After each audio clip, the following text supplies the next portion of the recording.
gonna get the wrong idea. Someone wanted to get That's with exactly what it was. Oh, that's like, the indication. I'm sorry. I took that as you saying that's why you were in prison, some sort of racist transgression. I misunderstood. The thing that almost got me in the fight was touching the wrong races. Well, it wasn't even his. It's complicated. It wasn't his television. That was the white people TV. Want to go to an Irish pub and do some Jello The shots wrong with you races. guys. Well, it wasn't even his. It's complicated. It wasn't his television. It'd be fun. That was the white It'd be people fun. TV. Is the volume Mine would better be now, all or is it Jello. worse, The wrong you races. guys? Well, it wasn't even his. I turned you up because it was wasn't just low. It'd be fun. That was the white It'd be people fun. TV. Is it low now? Is the Mine volume would better be now, all or is Jello. it I worse? can fix that on my end, Well, but I it can't wasn't fix even it. his I turned you television. up because it Yeah. was just low. It'd be fun. That was the white It'd be people fun. TV. Is it low? Yeah, I bumped you back up, and I'm hearing you loud and clear. We're storming ahead. It's all good. Like, is this better? You're good. That? Okay. Yeah. I think I'll you're stop toying with it. Fucking perfect. Absolutely perfect. Lots of good people talking about how good your mic is. So you talked about the last time you almost got in an altercation. When was the last time you got in a full-blown, like a real... I mean, probably the last time I got into a fight was playing ice hockey. It was, and this is so bad. This is again, like, I joined this men's league in Pasadena. Yeah. This is way playing, back you know, in like 2018 or so. This is 3 years ago. Okay, 16. So my, you know, I'm playing ice hockey. It's a pickup league where you go and you pay, you know, whatever, and at noon you show up and you just skate with a bunch of people. They have 2 goalies, and I've done it a few times, and I tell my wife and my daughter at the time, like, why don't you guys come? You can watch, you know. And they go, of course, yeah, come on up. They're watching me play hockey, and I'm skating, and like a teenager or a college kid shoved his stick in between my knees, and it's like, you know, at 40, I can't be taken out at the knees, and there's no rest there and stuff. So I go, hey man, come on. So I come on up the ice again, and he does it again. And I go, come on, man, you can't be doing that. And then it was the 3rd time he did it. I just kind of snapped back and I shoved him, and his buddy came in, and his buddy shoved me back, and I just absolutely dropped my gloves. I go after him, and I'm just drilling him. And I just remember seeing my wife pick up my daughter, and she's walking out. I'm like, okay, I think we're done here. We're done here. So that was the last time, and you know, I can't be doing those things. Getting in a fight at men's... First of all, how were you able to punch him, or were you just punching the cage that all those guys wear? Because that's pretty tough. Well, in the adult league, it's like half visor, shield. Oh, they really it's do all pretend NHL? It's all just kind of plastic, so you're kind of like hitting it to kind of jostle it free, and then you're going skin to skin. But Nice. yeah, I mean, like, hockey, I don't even think that fully counts. I think your wife was rash taking your daughter out of there. That's the rules. I think so too. I think that she would want to see how a man behaves when push comes to shove, you know, Yeah. and knowing that there's a guardian at their house now that will. Flawless line. I don't know, Honey, you can there take were that too 3 far, though. infractions that could have crippled me for life prior to that. You didn't see them because you weren't paying attention. Yeah, but I think that you know, before I think you guys were referencing a fight in Phoenix that I was in. Is that what you were talking about? That where I was. I don't know. I've heard a couple of There different was- tales. I heard the one about when A fight. when you spat on the cab driver's back window. The elevator one was one of my favorites. The elevator one when you were Did we defending lose the honor of that these? very racist young lady. Yeah, defending the honor of the racist young lady. It's great. I wish we hadn't lost him. We'll get it back in a I second. like I the bet- defending the honor of the racist young lady, because at some point, like, you've already committed. You're in too deep. You can't back out. But I won't spoil any of that story because it's very funny. Yeah. Wish our friend Steve was Whenever he gets back, I still actually with have. us. I I actually have my some- own from while he's gone. This is like September, and this guy's like actually my friend, right? But towing, something about it is just high intensity. Things are going rough. This is acrobatic towing stuff, and it is always just it's so tense that relationships are strained. Every tow club everywhere in this Maryland. Okay, so he's showing me how another guy is too alpha. And by doing that, he puts his arm over my shoulder in almost a headlock, and he's rough. And he's He like, doesn't like that. he's like grinding me at it and pulling my head down. He's shorter than me, so he's making me like bend over. And I laugh with him and say, hey man, I don't like that. And he does it again. And, right? And it's just like, well, now we've So you shot him. Now we Yes. switch from a demonstration of, like, what someone else did to him doing it to me, right? He heard I didn't like it and took it as an invitation to bully. And so with his arm over me like that, he was prone to a hip toss. Oh god. Which is exactly what I did. You opened yourself up to a hip toss, you fool! So I rolled him over my back, feet way up in the air, and I put him down gently, but he was there looking up at me, and I continued to walk on. And I imagine you go into a kata at that point, like a 5 root kata. You literally go, Ki-ya! and fucking bust out a couple of and those we're little still elbows. friends, and everything is cool. I've replayed it in my mind a couple of times because I'm wired that way because I'm stupid, and I'm like, kind of okay with how that went down, right? Like, I'm okay with how that went down too. yeah. Yeah. A hip throw Right. is a humiliating way to get tossed in a street fight. Wait, that's It's what's a called, right? humiliating. Hip throw? Well, what it was like there was some sort of like big brother sort of like I can pick on Woody kind of thing, and then quickly the guy realized Woody could probably murder me right here with his bare hands, and he's just a nice fella who's being kind enough not to finish his key off. Welcome back. Welcome back. I'm back. We got you, Steve. Yeah, what we were saying was you were asking which fight we were referencing, and you mentioned the Phoenix one, and I was just saying that the couple that I heard you speak about, when you spit on the cab driver's car, which seems mildly your fault, and when you were It's something we've all done. and when you were Sometimes just for fun. You didn't get the lead up to it, but that's okay. It's okay. he was a little rude, but it was a spit. And then when you completely justifiably defended the honor of that incredibly racist young white lady in the elevator, True. I bet she was pretty. Pretty hot. Right? Pretty hot, yeah. If an ugly girl drops an N-bomb and you're there, you're just like, get it, boys. Yeah, Yeah. believe me, if that's an Ohio 4, she's got to fend for herself. But, If it's she's a an Phoenix Ohio 9, it's like, Republican, all right. Yeah. Taylor. Yeah. When you were, so I'll let you run through that, just the version of that defending the racist girl story, because I have a couple questions about that. Okay.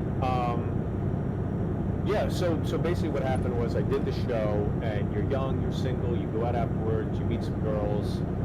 Me and this other comic met some girls. We paired up, and then it's the end of the night, and I'm like, yeah, I'm gonna walk these girls to their car in the parking garage. And he's like, all right, I'm gonna stay here. So this comic and I are talking as the girls walk down the hall.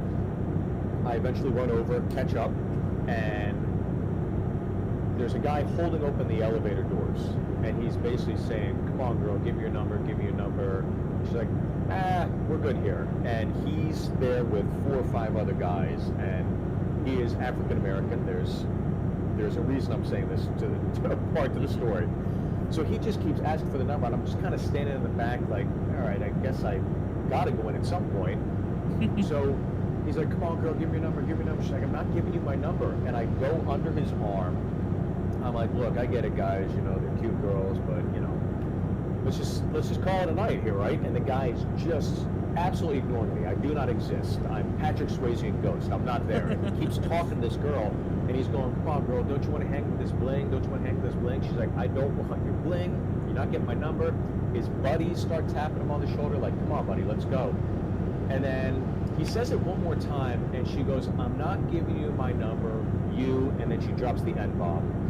And I Playing just for remember keeps. what's that? He says she's playing for keeps. She's tired. She's playing for, oh, yeah. And everything, you always hear those things that happen in slow motion. Everything happened in slow motion. I remember him walking in, the doors shutting behind his boys as the boys are trying to get the door open, and I see him starting to walk towards this girl, and I don't know what's going to happen. We're in an elevator, it's a confined space, so I kind of stand in front of him, we grab each other, and just instinctually I just pulled his shirt over his head, and I'm just drilling him as hard and as fast as I can. And he's going, chill, dog, chill. I go, are you done? Are you done? He goes, chill, dog, chill. I go, are you done? He goes, I'm done. So I let go of him. I kind of stand off to the corner. The girl's crying. Her friend is hugging her, like consoling her. And because we're jostling around so much, we shook the elevator off its off its course. My favorite So now we're part. stuck. We're just sitting there.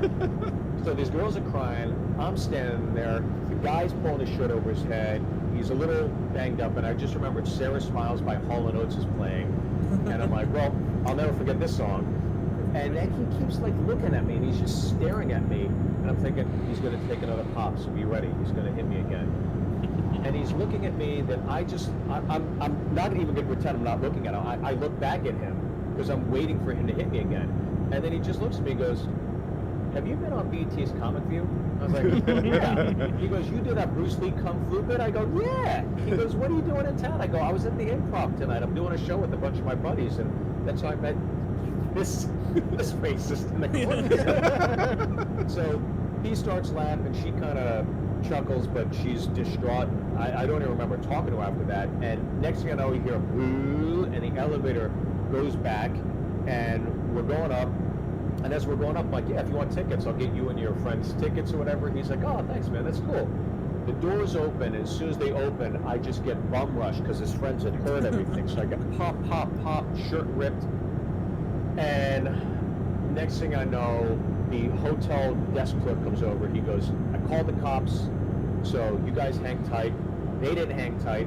The girls are hitting the button in the elevator to go down to their car, and I'm sitting there in the lobby with my shirt ripped. I'm bleeding from my eye, and the other comic that I was hanging out with comes out of the business center holding a coffee, and he goes, I just left you. What? It all was probably 8 minutes long. It was crazy. So that was one of my favorite ones. Those guys missed out on some free tickets. You were about to hook them all up. I was about to hook him up. I that's right. wonder if they stopped and said, oh, dude, I love your Bruce Lee bit, if you would have still came through with the tickets. I would have came through with the tickets, yeah. I would Out have, of fear. for the funnies for the story, for sure. Yeah. Because Was then there you a tell the part of story of the- the show and just point them out. And those guys That's right, yeah. just beat the shit out of me. Yeah. I only brought one shirt. That's why I look so disheveled. Was there any part when she dropped the N-bomb where you were like, I could cut and run right now, or were you like, I'm already in too deep with this. I'm playing the defender. I gotta. I was in defend too deep, yeah. racists too. Yeah, plus there was no way. Believe me, if there was a door I could walk out of and go, she's on your own. But yeah, but it was too late. Unless I do the hatch up top. Taylor, But I'm not Mission Impossible. It was Taylor, what do done. you do in that scenario? Do you attack this gentleman who may or may not be about to do harm upon this young racist lady, or do you join him in beating the I turn and absolutely pound this cunt right in the side of the head. Just boom. You know what? I pull her shirt over her head and I start giving her the old 1-2. And then as I'm doing it, I'm like, see, I'm on your side. Don't tell your friends I'm on your side. And then, and that's how Don't you I hate those succeed. whites? Goddamn white people. I'm actually not. I'm albino. They ruined everything. Like they invented this elevator. Oh, these whites. Yes. This would be a fight in a staircase, even more dangerous if not. Yeah, exactly. If it wasn't for those damn whites. Yeah. I think Yeah, she's on her own if I'm there. I gotta Yeah. know this person. It sounded like you're sort of tangentially acquainted with this young lady. I think she's on her own. I would have Yeah, I taken the think stairs from so. the start. When the booze kicks in and you're wrapped up in the night, you kind of, who knows what's going to happen. If I was rationally thinking, I probably wouldn't have been in half the altercation. See, when I'm sober in a movie theater, I don't engage. But when I'm, probably 8 lemon drop shots in because I was working these girls, I'm fighting a black guy in an elevator. I'm curious, do you know who invented the elevator, or did you just assume he was white? I assumed he was white, Yeah. but I'm gonna maybe guess- it's that guy I'm gonna guess Otis because it's it always says Otis on every elevator I've ever been in. Otis is a very white name. It is Alicia Graves Otis, and he's a white guy. It was a good assumption. And I don't know if any one guy, like I'm making this up in my head, I feel like the elevator is kind of an evolutionary invention. But this guy was the founder of the Otis Elevator Company. All that matters is that you get the credit. Didn't Edison steal a ton of shit from Oh, yeah. Tesla? But Yeah. Tesla was like a little Alternating virgin currents, bitch, and he wouldn't stand direct up for currents, himself. yeah. Well, who do you think invented the telephone? Nobody knows. It's that Italian guy that his name I don't even know. There you go. Alexander Graham Bell. Yeah, not him. No. I know the Italian guy was like, "This is such a good invention," and then Alexander Graham Bell's Bell's like, yeah, like, right. "Sure you're right, is." bitch." Yeah, right, idiot. This is all mine now. Yeah.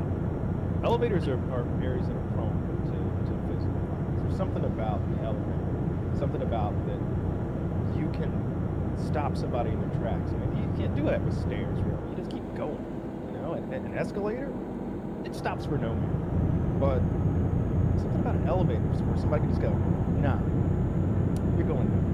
Not until you and I set it up. You're going nowhere. Not until And- maintenance gets here. And even though it's a completely, there's no physical exertion involved. You're just gonna sit there in the elevator. You're like, come on, I'm ready to go. I'm ready to start my elevator ride. You're almost like a little kid again, where you're like, well, the elevator, it's kind of fun. I don't want to admit it, but it's gonna take me up real high. Woody and I were in an elevator one time, and his cab driver shows up, or his shuttle driver, and the guy thinks that Woody owes him money, but in fact, Woody had paid some kind of package deal. The guy has gotten his money, just not cash out of Woody's hand.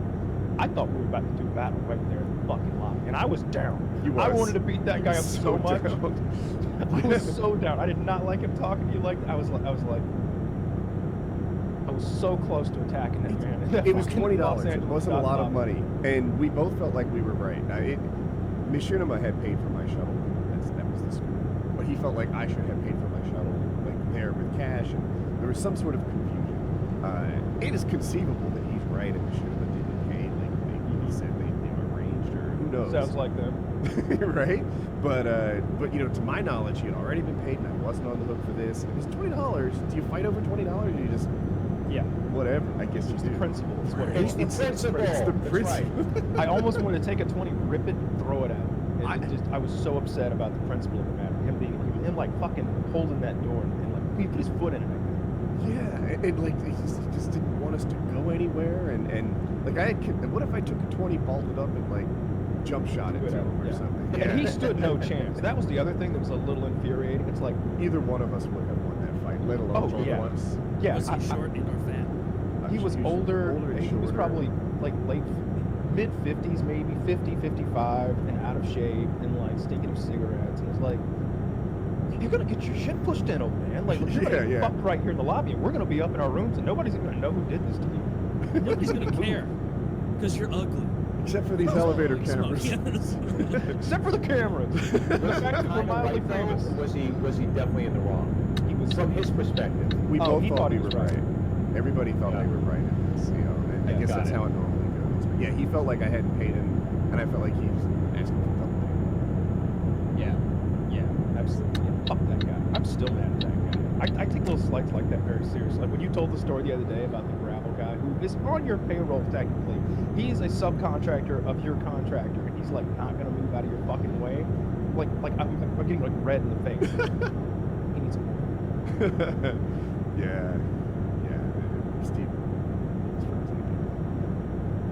Tell the He's story. very handsome when he freezes though. His He is. freezes He's are. a cutie.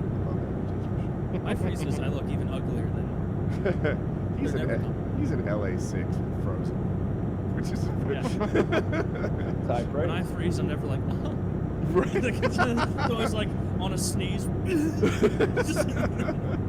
Yeah. So I like talking about little slights and things. I've been like really cashing in on the homeowner's warranty shit recently, where it's like, oh, that's kind of expiring this month, and I ended up re-upping it anyway, but I'm still trying to get shit done. And so I'm like, all right, my bathroom fan in my master bathroom, that stopped working. I need to get that fixed. That guy shows up as soon as he's supposed to be there, checks it out. Oh, I need to replace the whole fan. Leaves, gets the fan, comes back when he's scheduled again, finishes it in like 8 minutes. Hunky dory. Thanks a lot. Thanks a lot. His name was Lyle. So thank you, Lyle. The guy for the garbage disposal, when he finally did come back and just replace the whole thing, really easy, gave me a couple tips. He's like, hey, do this, that, and the other thing. Here's a little, like, use an Allen wrench and do under here. Next time this happens, and it'll probably fix it. 3 times the garage door opener guy is supposed to be coming out here, and 3 times he has been a no-show. What is the garage door? So it's not the opener that's the problem. It's the garage. We'll get all the way until it's like a foot, like Then it'll left, stop and reset. and then it'll stop and You reset. have cobwebs on your sensor. Cobwebs on my sensor. Yeah. But then sometimes it works perfectly. Like today, it It'll works do just that. fine. Yeah. It sounds Okay, like a well, solid cobwebs. theory, and it's an easy thing to check. I like where Kyle's head is. With your disposal, did he tell you to take the Allen wrench and hit the reset button on That was one thing the previous guy did, but the previous guy told me to hit the reset button on the broken garbage disposal, so all it did was just walk. And so, Yeah, but now it's good. it? I fixed a couple of those. And I fixed a couple of fucking garage doors. I did the thing where like I call like a repairman. I'm like, you're never gonna solve this one. It's the Rubik's cube of garage door mysteries. And he showed up and he went, got him. And I'm like, could you not tell the company that I'm an asshole and an idiot? Because I've been really on the phone about this. Could you tell it took you an hour? I'll lie too. So, sounds good. Yeah. There's an extra $5 in it for you if you don't make me look retarded in your report back to the company. That is the frustrating thing. Is all like go on YouTube and be like, oh, I can fix this little issue around the house, and then feel like I've got the steps down, and then go try to do it and fuck it up, and then someone will come out and do it, and it's fixed immediately. And What's it's the like, manliest thing you've ever done? Fucked a woman. No, because No. women can do that. Because what? Because women can do that. Right, and wouldn't it be more manly to fuck a man? I mean, women are like soft. It absolutely is, especially if he doesn't want it. That's the manliest thing. Yeah, damn it. Raping a man. back. Step up Yeah. a game. Step up a game. Some of the manliest men I've ever met were rapists. Rich men. I believe you. Yeah, actually, you got to write the resume for that now, so I do believe you. Yeah, I mean, I've never fucked a man, but that is truly the pinnacle. Come on, of dude. manliness. Get with the program. It's almost 2020. If you want to be a real dude, you got to start banging dudes. Bigot. And Yeah. give them a mouthpiece and tell them I don't want you to get concussed and tell them to stay hydrated because you're a gentleman and a man. And because I want their loads to be big, because that's even manly. Fuck yeah. Yes. So yeah, what's the manliest thing you've ever done? Think like frontiersman kind of manliness. Think cowboy manliness. Think I turn of the started like century. fires with the well, I mean like to fires in public places using lighters count. That's called arson. Okay, Yeah, well it's a then crime. scratch that because that's something I've never done. That's not my everyday Saturday, certainly. Played hockey my whole life. That's pretty manly. Yeah, I got I think into so. a number of fights as a goalie, which is not common. Oh, you're a goalie? Yeah, yeah. Oh, And so okay. Yeah, that is not common. no. I was But, along the lines of gay sex being the manliest thing you can do. I did Brazilian Jiu-Jitsu for many years, so that's pretty. That's gay sex. tremendously gay. Yeah. That's like mock gay sex. Right? I'm glad they renamed the missionary position to guard, because otherwise I'd have a hard time telling my stories. Yeah, yeah. Brazilian Jiu-Jitsu is blackface Brazilian gay sex. jiu-jitsu like, warm up, and they're like, "Come on, dude! Like, Come on, dude, that's why I'm here. you're going for half an hour. That's Yeah. real sweat. They just I don't spray know. us down." I'm not good at fixing shit. I lose my patience really, really quickly, and I get flustered and aggravated. Building my, even with friends that were building that power rack, like squat rack in my basement, was so stressful. I would rather public speak in front of 1 million people than have to try and put that together again. I was that Absolutely. way. It's one of the ways that I've changed with age. Now, like, something doesn't, if it doesn't happen in a nice straight line where I just keep making forward progress, it's like, all right, well, you know, mechanics rage isn't going to get this time. Just take a step back and push on. I have to take a I break. almost gave my girlfriend like a year A and black a half guy? ago a panic attack because of how much I was yelling and angry over convincing myself that IKEA forgot to put screws in the bedside table. It's like I was walking around before I bought my house, I was walking around my apartment at the time. And I was just like, "These fucking crooks didn't put all the screws in." He was like so mad, so fucking mad. She's like, "It's okay, dude. It's okay, just settle down." I won't settle down. I won't say no. And then Were eventually they she's like, actually "Is missing, it or this little sometimes they're bag?" taped to something? Yeah. Yeah, it was exactly that. She like turned over a board. And she's like, "Is it right there, is it yeah. these screws?" And I was like, "Probably not." That's when you literally have to lie. You'd be like, "No, dummy, not those. You don't think I know about those screws?" Yeah. No, No, but- retard. I know those screws. I looked at the little thing. The little You thought you were gonna make me look like a fool. Get out! Get out Yeah. of my apartment. Yeah, I hate assembling things. I get so so turnt. Trying to assemble stuff. I don't know. I think maybe killing a deer and like gutting it. Yeah, I feel like that was kind of with a bow. I feel like that was a little extra manly. I'm more primitive with it. With my fiberglass compound bow with the sight on it. The manliest way to A little more caveman. You know, with primitive fiberglass, stuff. Yeah, that's nice. the manliest way to kill a deer would be sneaking up in ninja attire and throwing shurikens at it until you finally found it.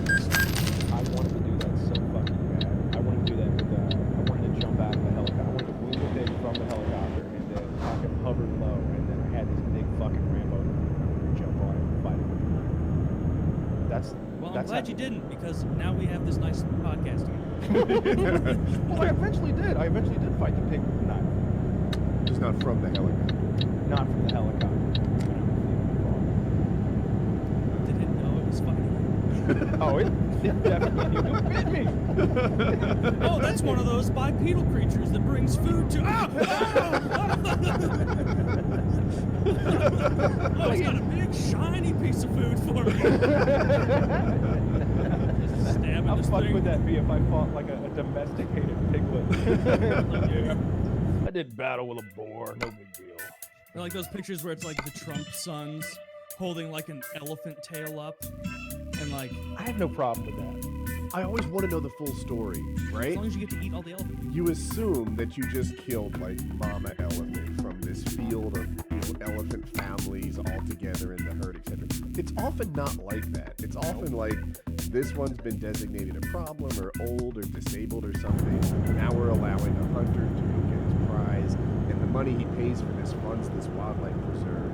And when you know all that backstory to it, it's not so evil. Now I'll admit the guy that does it has a kink that I don't understand. But in the overall scheme of things, you just need to know the backstory. I agree with you on that. Like the same reason, like people got mad at that dentist who killed that trouble lion.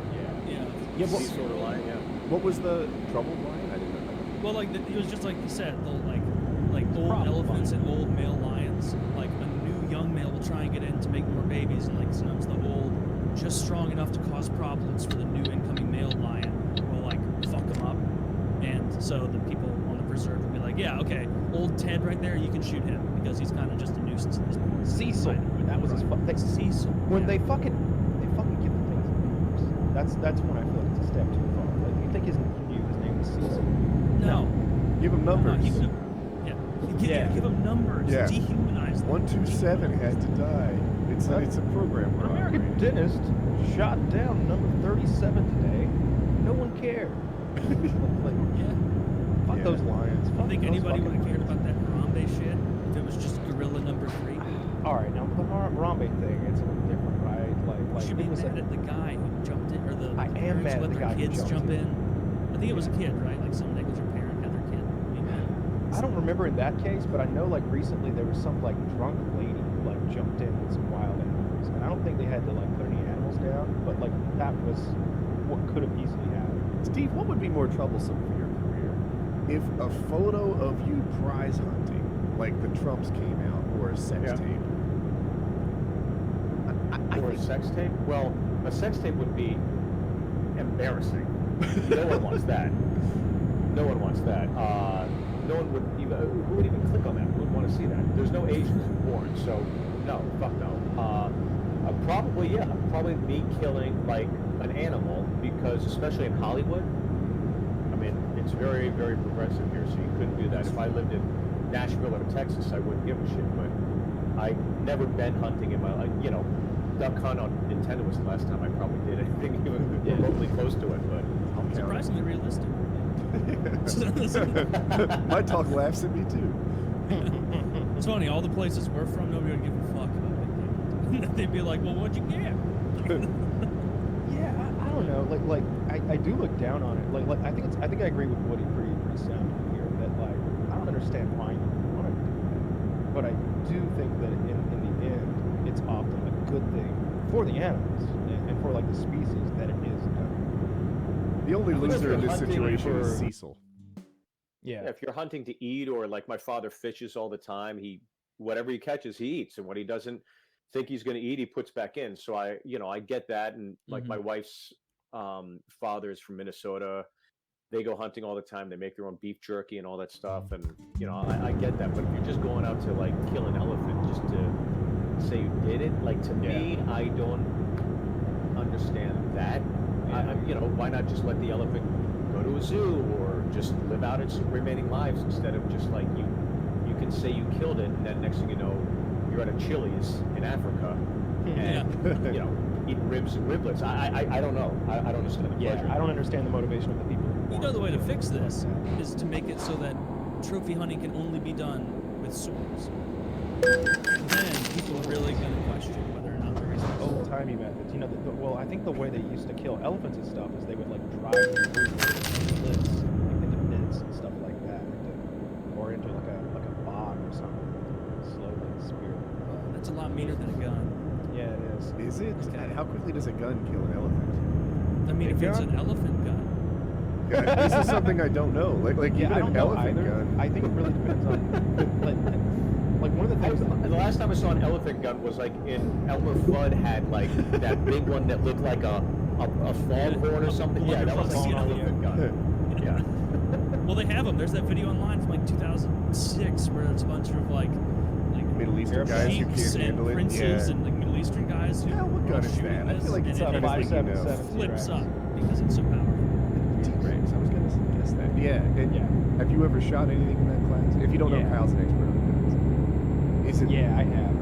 Yeah. Those guys didn't know what they were doing. It kicks incredibly. I haven't shot that one, but I've shot things in that class that are like someone custom made their own rifle. So that there's no. If I said what it was, it's like, what's that? Because there's only two open things. So this guy was like, it's fucking garage. But he basically took One like and two. he took a 20 gauge shotgun and turned it into a rifle. He made custom brass for it, and so it's shooting a rifle cartridge out of a 20 gauge shotgun. And so it kicked so hard. But those guys just didn't know what they were doing. How much? Like a lot harder than I think a 12 gauge shotgun is the hardest kick that I've had. Yeah, I mean, I can shoot those like just hold them in my hand with a pistol.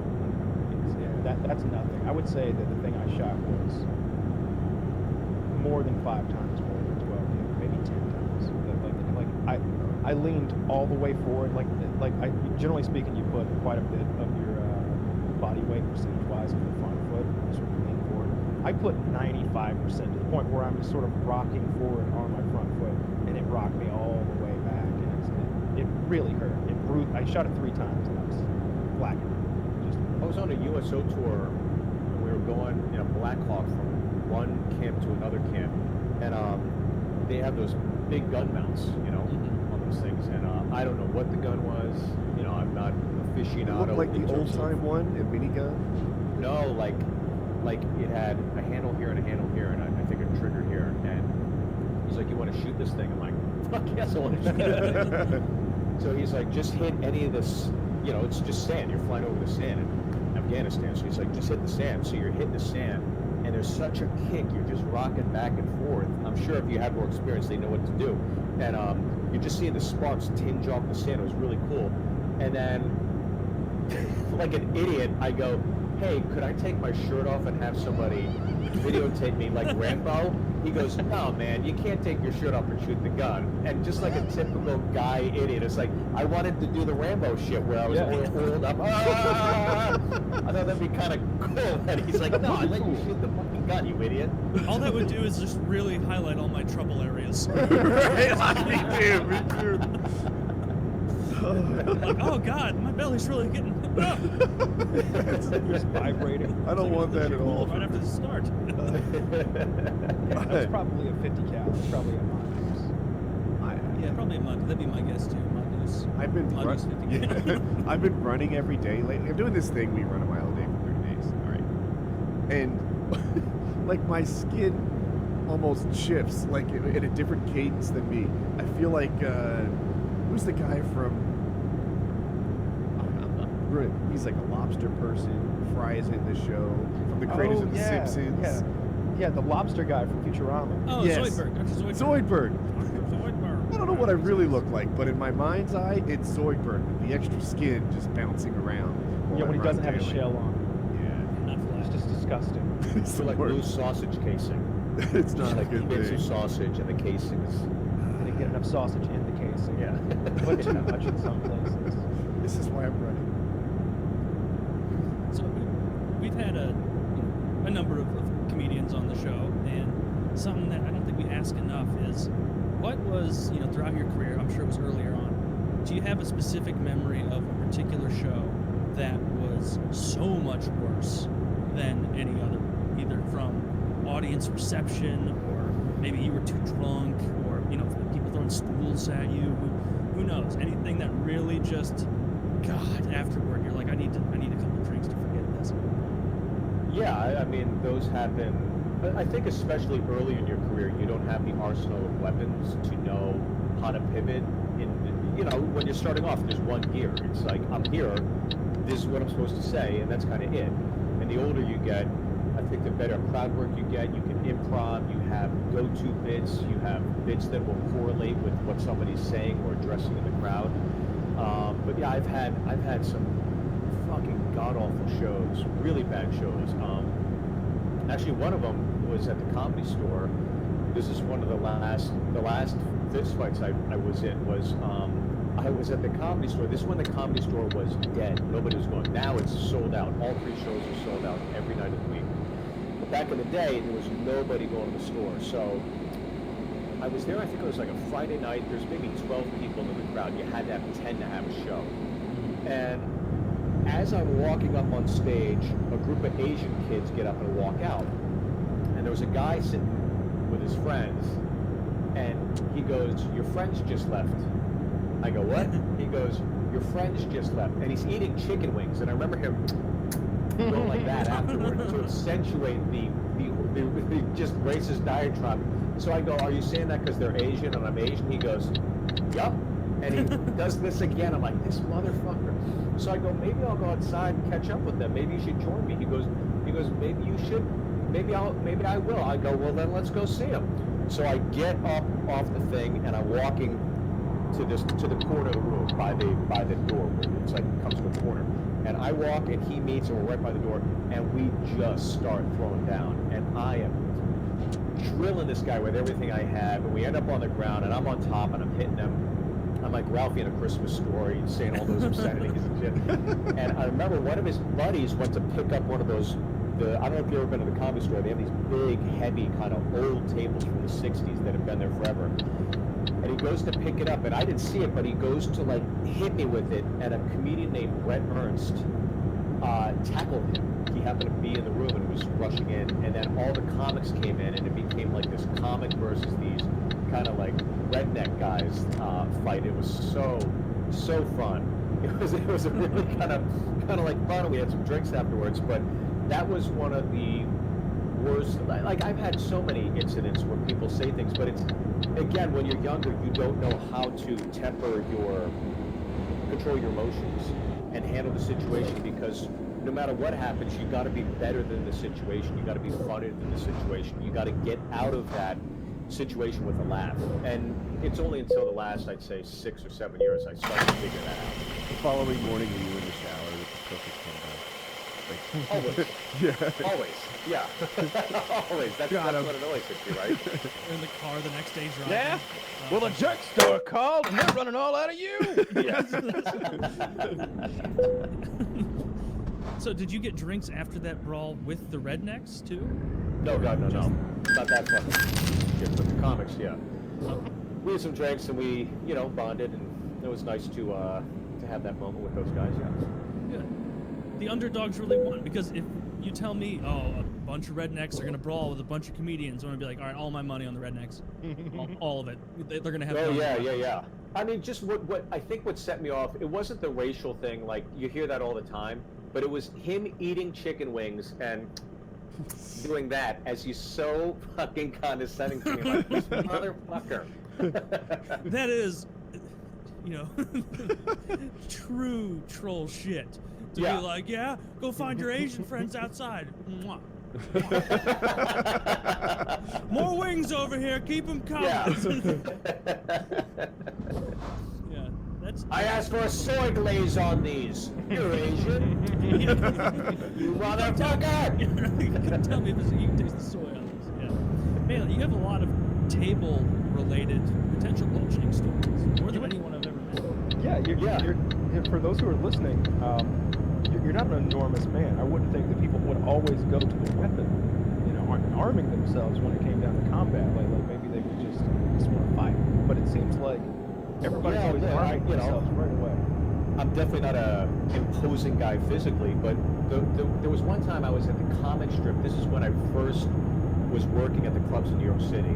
I was maybe 24, 25, and I remember I was so infatuated with stand-up. It's all I wanted to do. So I'm doing a set at the comic strip on my birthday, and I did the late night set.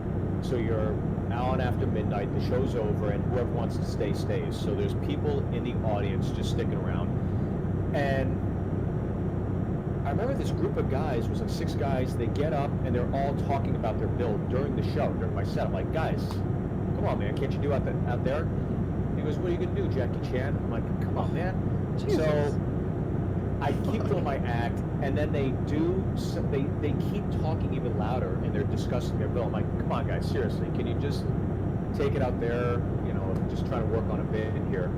And they go, they said something else like chink or something, and I'm just like, I just shot something back. Thank God the Lincoln Tunnel's open 24 hours. You guys have a safe trip back to Secaucus or whatever, some Jersey dig or whatever on these guys. And then this girl pipes up, like Snooki before Snooki, right? So she starts mouthing off, and I just, like an idiot, I go, will someone tell that cunt to shut up? And next thing I know, a bar stool gets whizzed across the room, and I'm seeing it, and I just kind of turn around at the last minute, and it split like the back of my head open, so I ended up having to get 8 staples in the back of my head. And I spent the night in the emergency room on my birthday, getting, literally stapled in the back of my head. And it was one of those situations where you're so young, you don't know how to handle the situation. Now with all the experience, I would have weaseled my way out of it. But when you're young and you have a temper, you're just kind of like, all right, this is how we're going to fix it. Did the stool end the set? Did you just stop doing your routine that day? Oh, yeah, for sure. I mean, it felt like hot tea was running down my neck, or like I was rooming with R. Kelly. It was just warm liquid down the back of my neck. And I'm like, all right. You're like trying to go into the next bit. And the other thing about you going to an airport? Was Big J Okerson? I don't know if you guys are familiar I with was Big rooming J, with R. Kelly was an underappreciated joke. Oh, It just no, slipped I- under the I- radar. that's very funny, but, yeah, I know who Big J Okerson is. Big J is the one that's like, he goes, dude, you got to go to the hospital. And thank God the strip is like 3 blocks away, so I walk there. And then, of course, when you're a comic in New York City, you're going to get shit on. So my headshot at the comic strip, as you walk in, everybody's headshots are up. Somebody had taped staples to my headshot and then put over my name, it said the chairman, which I know is all fine. So this reminds me of a conversation that I had to have with my cousin, about 25, 27, somewhere in there. He just was getting into so many fights. I was like, Scott, why do you think you get into so many fights? He's like, I don't know. I was like, it's like 10 a year. It's like every month it seems like you're doing battle. And like how is this happening? I was like, I don't remember the last fight I got with this guy. Like it doesn't happen. Like I don't even get shouting matches. Like, what is it? He's like, I've been thinking about it a lot. I think maybe I look at people the wrong way. Do I look at people in a weird way? I'm like, you do, and I have those dead eyes sometimes. You sort of like stare off into space, and I think maybe you're staring at a human being, but glazed over, sort of like in your own head, like you're pumping gas, and you're just like thinking about like your day, but you're staring right into some guy's eyes at the next bump, and he's ready to throw down about 30 seconds into that. Have you ever thought maybe there's something about you that's bringing all this on? I feel like Kyle just made fun of your eyes. That's my takeaway from that whole thing. No, I think, I think I'm not, doing 10 a year by any means. And I think of all the fights I've had in my life, it's probably Baker's dozen from high school through college and playing hockey and into my 20s.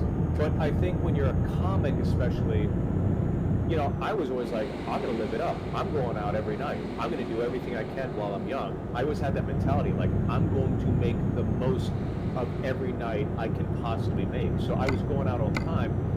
but I was also like, you know, I wouldn't say you know, if you just said something, I would say something back. I'm not going to sit there and just kind of take it. It's like, if you want to get uncomfortable, it's like, all right, we can get uncomfortable. I'll say something back. And I think that is what kind of eggs it on. So as I've gotten older, I definitely don't engage as much. You kind of let things slide, I guess is the way to Well, and put it. as a quick-witted, funny guy, as a comedian, like, if someone says something to you that could be potentially incendiary, like, something's gonna pop in your head immediately, and then there's, like, a real quick equation, I bet, of, like, this is funny enough, this is worth the fight. Yeah, I remember the last time I was in, I used to play roller hockey in Central Park with Rick Moranis, of all people, right? And it was pretty wild. It was pretty fun, and every now and then you get somebody who's just overly aggressive when you're playing. Yeah, I mean, you know, you play hockey. It's just like, we're just here to exercise. And this Russian kid was really kind of like, really getting physical and elbows. We're not in pads or anything. We're on rollerblades, you know? And he said something. He goes, I go, dude, can you just chill out? He goes, what, are you a cop? You gonna call the cops? You gonna call a cop? If I fight you, we're gonna call the cops? I'm like, if I fight you, you're gonna call the ambulance. He goes, well, let's find out. And it's like, if I didn't say that, I don't think it would have escalated to, it's like I trumped him. He's like, this motherfucker, now he's got to come back. And next thing you know, we're fighting. And I'm like, On rollerblades. You know, on rollerblades. Yeah, How'd it which is go? the most manliest thing to do in New York City. Absolutely. If you're not in Rollerblades. Chelsea between 20th and 32nd, that's the wrong neighborhood to be that in, you know? How did But you the also fight have enough go? hockey knowledge to know that Russians are pretty bad fighters usually, so you go in pretty confident. Yeah, well, it was one of those things where I remember I got him on the ground, I was on top of him, and I guess in hockey you don't think of the ice as hard because you're skating on it, but I remember looking at the concrete, like, if I drill this guy, his head's gonna smash again, and I remember just kind of letting up, and the minute I let up, he kicked my legs out and got on top of me and went to town, and I was like, that was a mistake. Yeah. That sucks. And also Yeah. very funny though. Yeah, you. Yes, it's like what he said earlier. Looking at you, I would not expect this many altercations and fights. But good for you. No, but I think sometimes you just kind of, you say stuff, you know, like my wife shits on me about this all the time, but if I'm like at a movie theater, right, and you know, all of a sudden the line's starting to back up because, you know, movies these days, you can choose your seats, right? And somebody will, you know, I remember last time we were sitting there and we're waiting in line, and then the line's backing up, and this girl's asking 1,000 questions, and then it's like, you want to choose your seats, and she's like, I don't know, where do you want to sit? Where do you want to sit? And I'm just like, oh my God. Like, I'll literally say, oh my God. Whereas my wife is like, just shut up, just wait. I'm like, Jesus Christ, look, just pick a seat. It's Tuesday. It's Tuesday. And you can see the screen, nobody, just sit in the middle. You know, and I will say shit out loud when I think most people don't say stuff. And I think that's why these things happen, you know? Well, don't let But up. they don't as much as they used to. Have you ever backed down from a hockey fight? Yeah, I'm sure. I mean, there's times where it's just like, why would we? Like, I stopped playing in Pasadena because there's a bunch of guys that have been playing for 5 or 6 years and think fighting is actually part of the sport. It's like, it's a part of it when you're swaying a game with stakes, but when you're in a men's league, there's no need to genuinely fight. I just don't think that there is. It's a part of the NHL, not this. Yeah.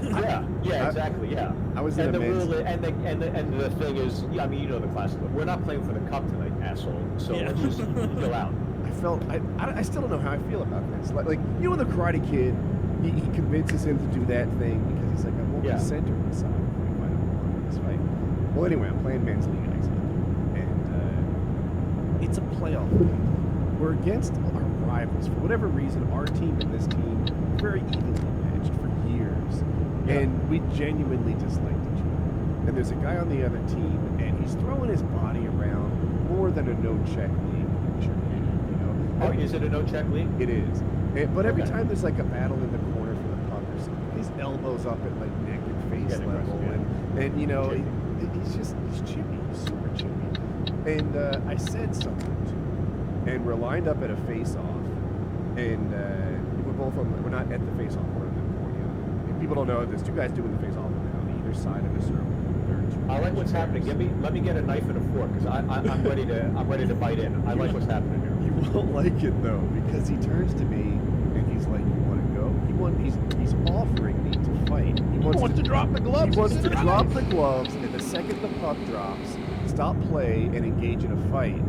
And I look at him, and he's smaller than me, but he's a tough-looking motherfucker. He's missing at Like a least Taidomi kind of. He's missing at least 4 teeth, and the ones he has are pointing in all kinds of different directions. And he's just scrappy, and I'm a computer programmer, and he's clearly something physical for a living. And I say, no.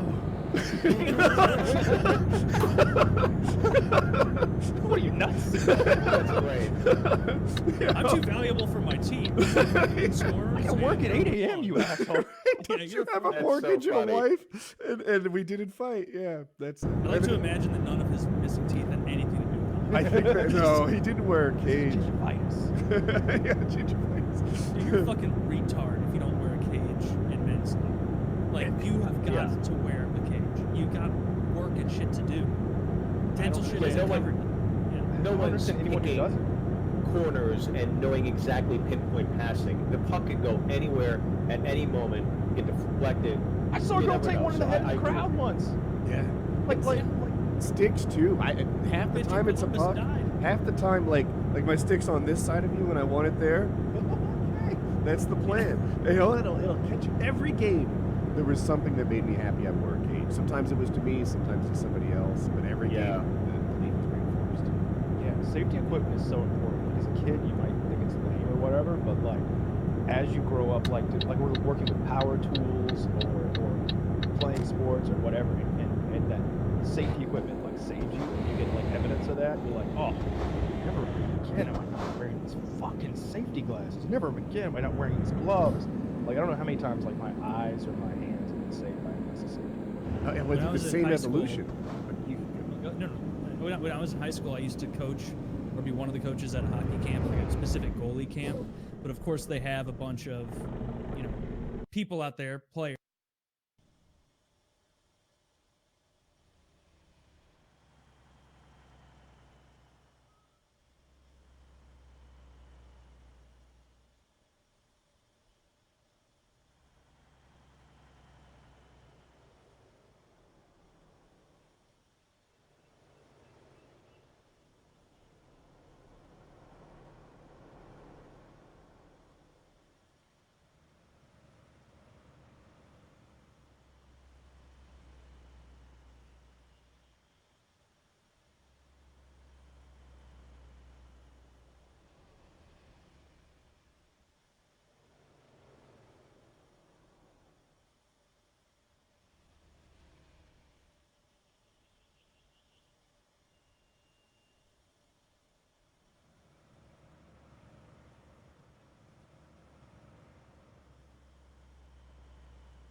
players, high-level players, to shoot, and so you can kind of demonstrate the drill. And I was only like 17 or something, but I remember like none of the goalie coaches had to wear masks, even when they were like doing the drill, where it was because you'd like be talking to people, and the main guy was like, "Hey Taylor, get in there. You know, Ted's gonna take a couple shots and show where you're supposed to come out to the corner and then slide back to cover the left side, and he's gonna shoot it and you're gonna catch it." And I was like, oh man, I'm gonna feel like fucking Jacques Plante or some goalie from the 50s or 60s that didn't have to wear a mask. I'm gonna be like fucking Hextall. I'm gonna be cool. And so I like went, did the drill, and I was expecting him to give me a muffin, just like a little, so I could catch it and demonstrate it. The people we're coaching are between the ages of 5 and like 12 or 13. No. And so, but like everybody shooting is much older than that, obviously. And so I go out and I'm like sliding, not anticipating like a hard shot, and he gives me a little snapper, like not a hard shot, but enough that if that would have caught me in the face, I would be missing a lot of teeth, or if he would have not broken my orbital bone or something, or my nose. And thankfully it went a little wide, and I shouldered it. And then immediately after, the guy was like, "All right, Taylor, do it one more time." And I'm like, "All right, let me just grab my mask real quick." And then like just gave me a whole new appreciation for like. But you always wear a cage. You always put on your seatbelt. You always use safety equipment. But when you're fucking raw dogging all the time, am I right, boys? No rubbers. Fuck Yes. yeah. If only you knew. That's how dudes do it. No protection. Pull-out method only. Yeah, chlamydia is not real. It's a made-up thing by the government. Chlamydia takes no time at all to get rid of. Fuck A yeah. couple pills and I'm good. And the best part Take an is aspirin. past sexual partners about it. Yeah. So If you have crabs, all you have to do is pray really hard. They'll go away. Trust me, guys. yeah, or you could just. That's what I never understood about crabs. I never had crabs, but couldn't you just shave everything down there and that They would gets go rid to of your asshole. They'd migrate to my ass. Yes. Do they tickle a What if I little bit? shave that? Just asking for a friend. I It's think kind of that like you kept Under the shaving, Sea. they would Remember keep that migrating. video, Under the Sea, where Sebastian the Crab is singing and it's really fun? Like, it's fun for your asshole. It's like a party for your... It's like a butt party. It's like a Jamaican crab dance. Yeah, that's what. Yeah, you shave the front, but then they're going to migrate to the south. Actually, crabs are going extinct because of the trend of people shaving their pubic hair. Oh, well, that's good. I thought you were talking about the delicious kind of crabs for a second. Parlaying it. Well, we are overfishing the North Seas, Taylor. People are making it real sad. Going, I have no empathy for fish. Neither. Of course, Where's we- your respect for Star. Baltimore, you piece of shit? Yes, from Baltimore. You know, I have the answer to this. self-defense. Yeah. If you contact crabs, you should avoid sex until they've been cleared.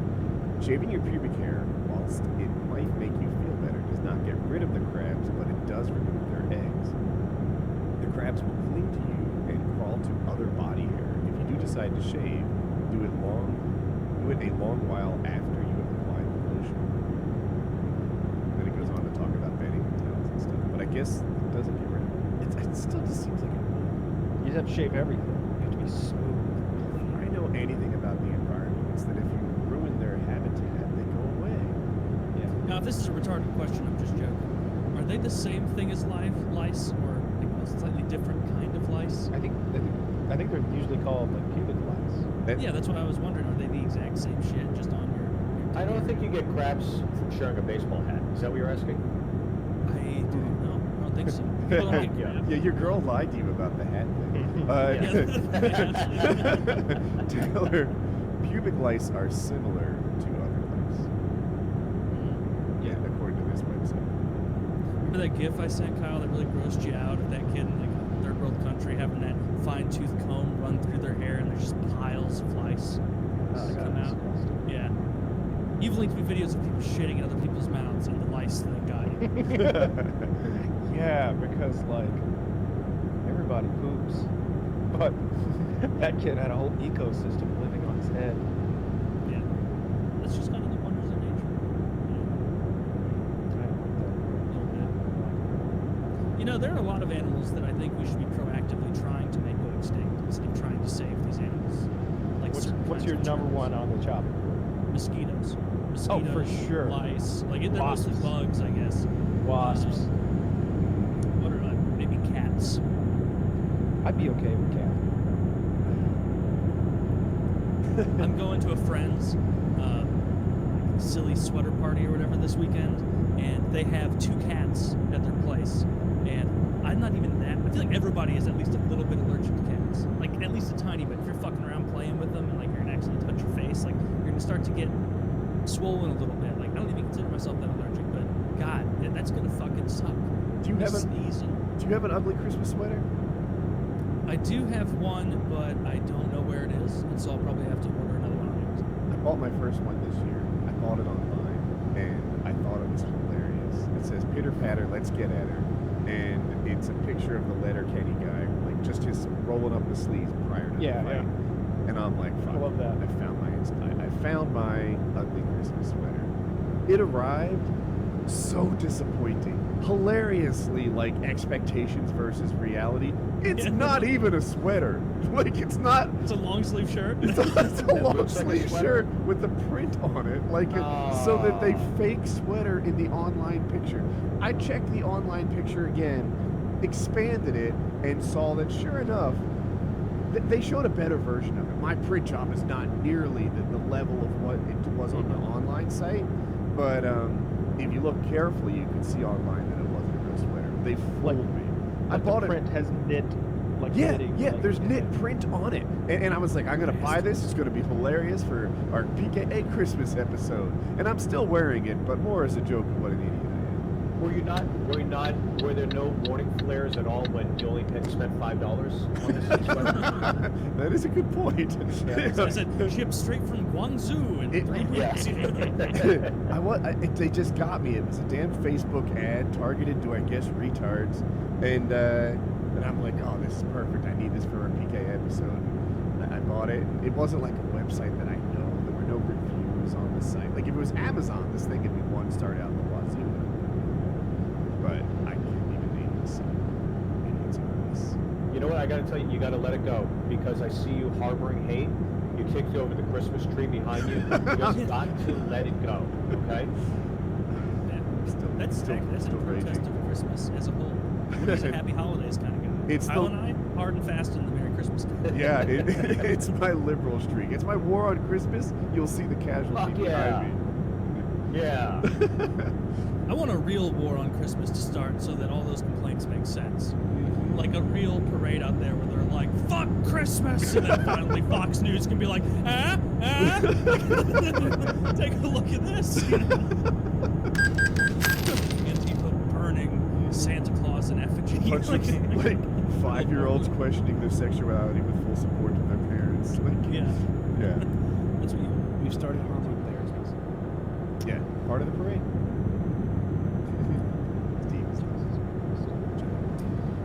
No, war on Christmas, I could see it happening. But I think if they were to storm the mall and stuff, it's like the minute they start going after, like, terrorizing like an anti-ants, like when they got close to the food court, that's when I'd step in and go, oh, you guys, you can't be fucked with my Arby's, my anti-ants, my Cold Stone Creamery. Like, that's where I would draw the line. Yeah, your Panda With the war on Express, Christmas. your Chick-fil-A. I You would can fuck offer up up. a Forever 21. Yeah, I would offer up hands, Arby's as the hands off hot dog on a stick. hot dog on a stick. I've never had that. Is that just a corn dog without the corn? Corn dog, yeah, corn dog place. Like, I love those. I love food courts because you could have an all-star meal. You could assemble the best of everything you want in one meal. I used to do that when I was in high school with my buddies. We get like Chick-fil-A, Little Chinese, an egg roll, a milkshake. You just create like a horrible concoction for your stomach so that you're basically, you know, whatever you're eating, out of all those all-stars, you would end up buying a bouquet of flowers for your toilet at the end of the day. Again, I'm sorry, toilet, bouquet. All the food courts and the malls near me are totally out of business. All right. It seems like every food court that I've. This is a one-for-one example because I don't go to the mall anymore because Amazon's kicking their ass. But like, I talked about it the other week. I wanted to stop off at a mall because they had like, this Japanese place in the food court that was like cheap and really fucking good. I remembered it from when I was a kid, and I drove into the mall. Me and 12 other people were there, and every single fucking store was closed. All of them. Even the Indian guy who had that for like 10 years. I remember him selling the same phone cases in his little kiosk. Yeah. Nowhere to be seen. So that sucks for that guy. But yeah, malls, if there is like an apocalypse, That's where people need to meet up because no one is going to the mall. Lots of supplies there too. Sbarro. Well, there used to be. forever. Yeah, there used to. Yeah. 50,000. Dude, every so often I see like malls up for sale, right? Because the whole thing's out of business, and then it's turned belly up, and a mall is for sale. And I briefly get the idea, like, maybe I should make the worst financial decision of my life. Maybe Guys, you're wearing doesn't need to your finish sweater, college. your holiday sweater. Like how much they want for a mall nowadays. What would you do in a mall? I don't know. Like clearly the professionals who run malls couldn't figure out what to do. I catch a wild hair, like, Turn it into a compound. That'd be cool. right? If it were like an airsoft field, that would be that would be fun. But you can't. That doesn't pay the bills. That's some sort of like dream project when you just don't give a fuck about losing all your money now. Right. Like there's no. It's not a viable financial decision. You just gotta burn them all once. You know who buys them? That is a vibe? Amazon. Have you not heard? Have I mentioned this before? Oh, son of a bitch. Yeah. So here's what happened. Amazon needs shipping centers so they can do same day or next day shipping, and malls have tons of square footage, and they tend to be right next to population centers. So if you're Sbarro or something, it's hard to stay in business. But if you're Amazon looking for a local warehouse next to the customers, malls work. Where am I gonna get one of those cookies the size of a fucking pizza with my name written on Amazon. it? Yeah, Probably actually, probably Well, Amazon. Costco, right? Costco's like the last kind of like destination shopping place because you can buy in bulk there, I guess. But other than that, yeah, I agree. What happens to lids when the malls go away? Right? Like where am I gonna go to get eight? You've never seen. You're not familiar with lids. They So sell hats, I I'm guess. convinced Lids is and always has been a money laundry. Just like those No way they're mattresses. selling enough fucking hats in there. How much are hats? Doors It's a sunglass factory. That's the other one. Sunglass factory. Sunglasses are expensive and everybody has them, and people don't mind spending a lot of money on. Like you might have a $300 pair of sunglasses, and a lot of people buy them, but it's just like how a watch store can stay with. But lids, who are these people who have dozens of hats? Yeah. There's sneaker heads. Maybe there's hat heads. Hat heads. They're called heads. I heard you can get crabs if you share a hat. That's actually true. Yeah, it's not just lice, but it's actually crabs as well. Yeah, it kind of makes me sad because as a kid, like the mall was like this communal thing. It's like people hanging out there. Like I always liked to go there and go shopping, hit the arcade on the way out, hit the food court, get some Sbarro or some Chick-fil-A or something, some Chinese food. And now it's just it's like I was saying a minute ago, it's like the COD 4 was 50,000 people used to shop. Now it's a ghost town. It's kind of like a piece of Americana that's just dying. I feel like if I told but that Amazon's story, you'd killing all okay boomer me. Go for it. This isn't like it's not a boomer thing. This is like 2002. This was a thing. Like this is 10, 15 years ago. It was a huge part of American culture. Malls were a thing One 5 years website. ago. Like, Yeah, not I even, suppose like so. it's pretty rapid that they've shut down this much. Yeah, I don't know. Like We all watch hate any it. movie from 15 years ago. And like that's where when the kids are like, yeah, I'm gonna go hang out at the not even Sunset. That's where it's just never went there and do stuff. Everybody was there and everything was there. Where do kids hang out now? Just the internet? Like just chat rooms? Online? Not even chat rooms anymore. Just Discords and playing video games. But where do you go to like? hang All of out? our child viewers, tell us where you hang out. Yeah, if I wanted to find you children Yeah, with a zip alone code as without well. any supervision whatsoever, perhaps with Yeah. a few more of your takes, where would I go? I'm asking for Roy Moore, not for me. Yes. Oh, he knows where to go. He would be the person to ask. He would be the young Republican. There are no children at the Young Republican Convention. Young Just Republican me. means like 55 to 60. It's pre-retirement, yeah. The Young Republicans are like 58 years old. Social Security. They have the Young Republican Convention at Applebee's. They might, I mean, At I 4 like p.m. appetizers. special. I feel like no young kids go to that shit for any party. They'll be like, it's the young Democrat, it's the young Libertarian, the young Republican. It's like, what? Like 16-year-old is like, fuck yeah, can't wait to go watch Nancy Pelosi talk about about some boring shit. Oh, can't wait to see, that eye patch Republican talk about how war's good now. I Or, like to whatever believe the in hell. Taylor's young head, college is not young anymore. Like, yeah, no young people go. Maybe college kids, but not young ones. I don't know. None University. of my friends in college were like, "Hey, you come into the young Republicans and hang out?" It's like, you're like, dude, get the hell Do you out mean of a my Klan rally? Yeah, get out of here. I don't want to hear 'Cause- Democrat Republican shit. But all that get out to vote stuff, that's where you see all the most of the young people kind of Right. coalescing that are politically active, Usually, yeah. Wasn't Time Magazine's Person of the Year that like? Greta Thunberg? Yeah, no, isn't she like an 11-year-old, like 16? climate, 16, like climate activist or Dude, something like that's that? a real thing. Like, she's 16 years old. Like, I felt bad for she her. does not look 16. She looks, you're Here right, we she go. looks like Here she's we 11 go. or 12. Easy, Amber Alert. Take it down a notch, dude. Right. I heard She's- that, and I think I viewed it through a different lens. And I was like, oh, it's so sad to peak at 16, right? Like, I don't. Her future is not higher than Time Magazine Person of the Year. She's peaking. You're witnessing her peaking. I guarantee when she's like 26, someone is going to Nobel comment on Prize. how she's not as hot as she's supposed to be, or something like that. She's right now Time Magazine Person of the Year. You witnessed her peak, and it stinks. There was an Olympic swimmer broke the world record at 12, and then she continued to represent America for like the next 3 Olympics, and never hit that time again. And it was rough for her. It was rough for her to peak at 12 and always chasing her former glory, even though still world class. Yeah.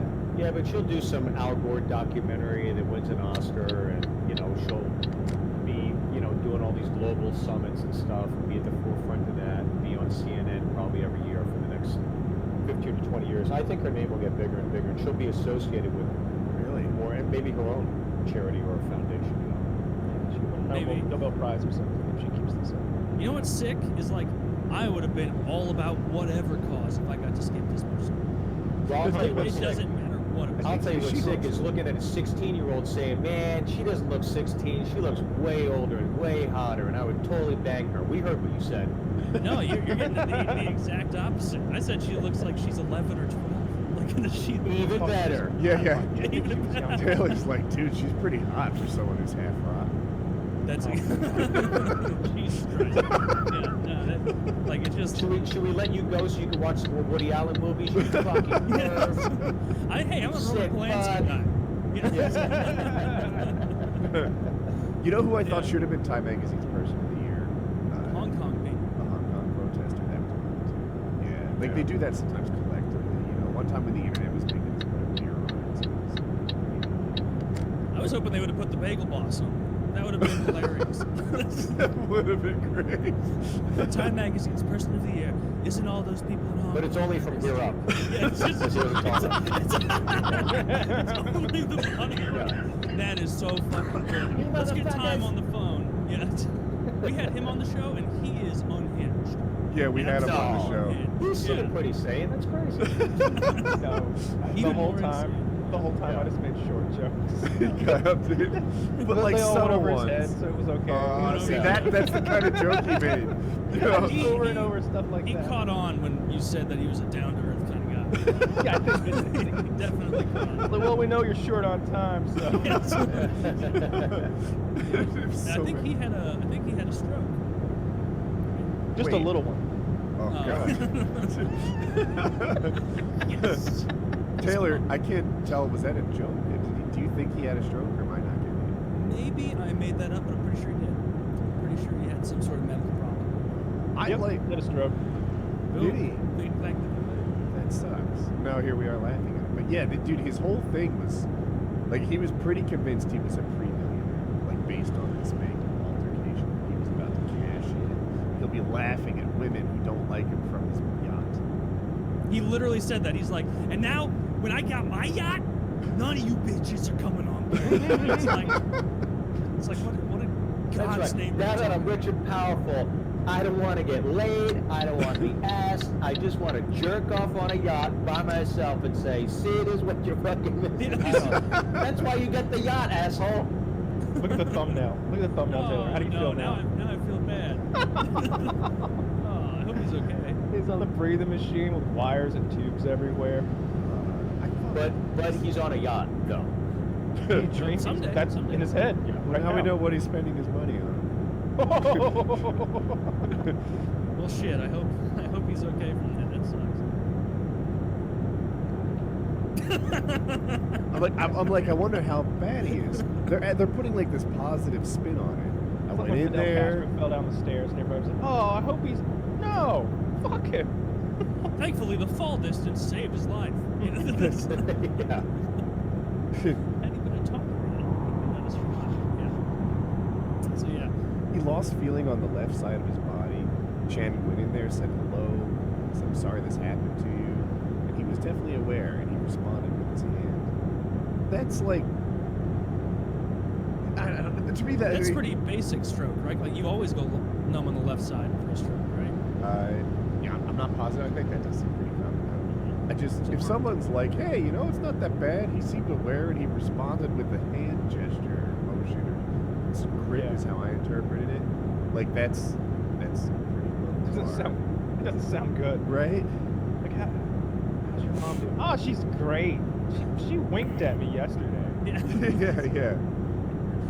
Well, this story will have a happy ending. He'll fall back into that tree and get back to baking those cookies. It's so Yes. all gonna work out.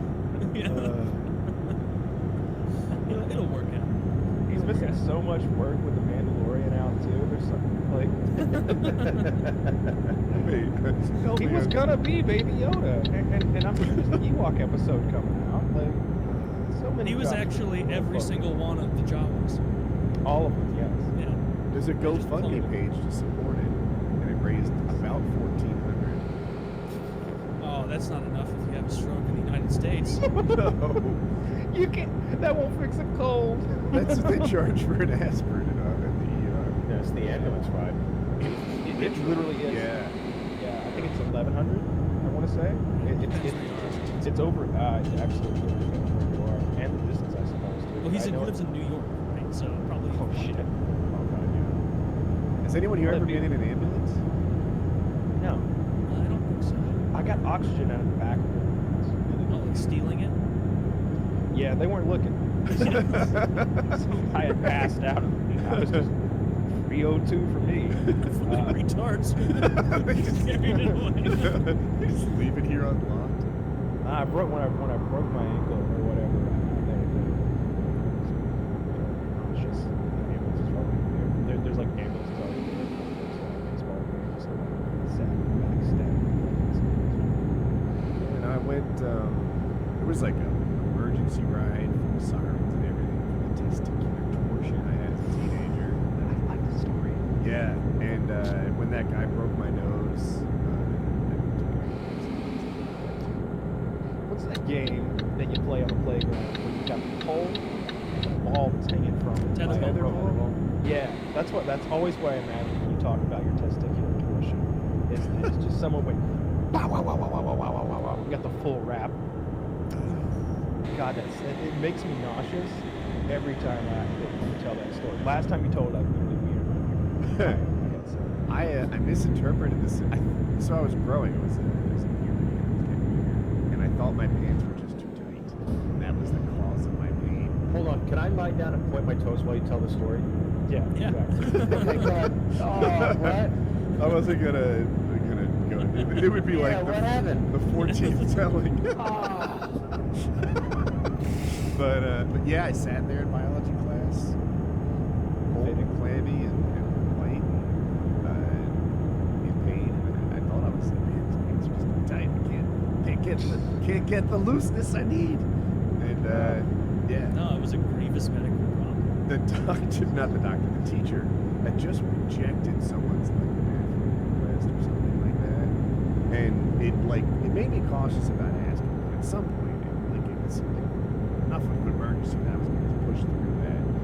And she held me up as an example. She was like, "Look, everyone, this is a person who clearly does need to go to the nurse." nurse. I'm like pale and sweating. And she's like, I got a What do you great. come stand up in front of the class? This will take 67 minutes, not any longer. Now, That's pretty much how it went. Like, as she's writing the little nurse's slip, we needed a note to get in. You know, she's like, this person is not a faker. And held me up as an example. I can't believe you got to go in the ambulance when you broke your nose. When I broke my nose in middle school during basketball practice, I had to sit in the office with like a whole roll of Bounty on my face, just soaking in blood until my mom got there to pick me up and take me to the hospital. There were two of us No in one that took me to the ambulance. hospital. Yeah, my side scored no victories in that fight, and my buddy, his lip split like a dog. Like, he had Oh. two, like Robbie Lawler. Oh, or like made Joaquin poorly. Phoenix before he We got are- influenced. We would be, oh. Wait, you decided to hear his joke? Joaquin Oh. Phoenix, he had a hair lip. Yeah. Yeah, like He that. played the Joker once, I don't know. But, What do you mean? So if he hadn't played the Joker well, you'd held that against him? Well, yeah. yeah. What do you do here? He's not you. Yeah, but Tracy, that was my friend's name, is the guy. Great, Tracy. He actually looked perfectly. You can't tell. They were talking. Do you watch? Is it Dr. Seuss? He's a YouTuber. He's a real doctor. I love this guy. I forget his name. He's a young doctor and like a genuine expert in medicine, but in sports medicine, it seems in particular. And he breaks down and helps us understand injuries and how covered and just how like the nature of it is all twisted and gnarled, and it's high enough that it's into the muscle, and like he's like they're gonna need a plastic surgeon to come in there, and we can just hope that afterwards, I forget the name of it, but there's a name for the part of your face that turns in your lip where the color changes. Yeah. He's like, if that doesn't line up, I aesthetically it's really good. If that muscle doesn't heal again, and his like smile and facial expressions, people are just like super adept, yes, but I'm like attentive. Attentive, I think is what I'm looking for. To any minor like weirdness in your smile. And, Yeah. you know, they're gonna. He's like, he wasn't sure they'd fix it right. That's a goddamn shame. That's one of the. That's probably top 10, top 15 like worst MMA injuries I've seen. Like some of the Anderson's leg snapping. Yeah. That I process slowly. You said injuries and not cuts. Yeah. Oh yeah. Yeah. I'm thinking just all the time. You know, that guy who shit himself. That's more of an injury to your pride. You know.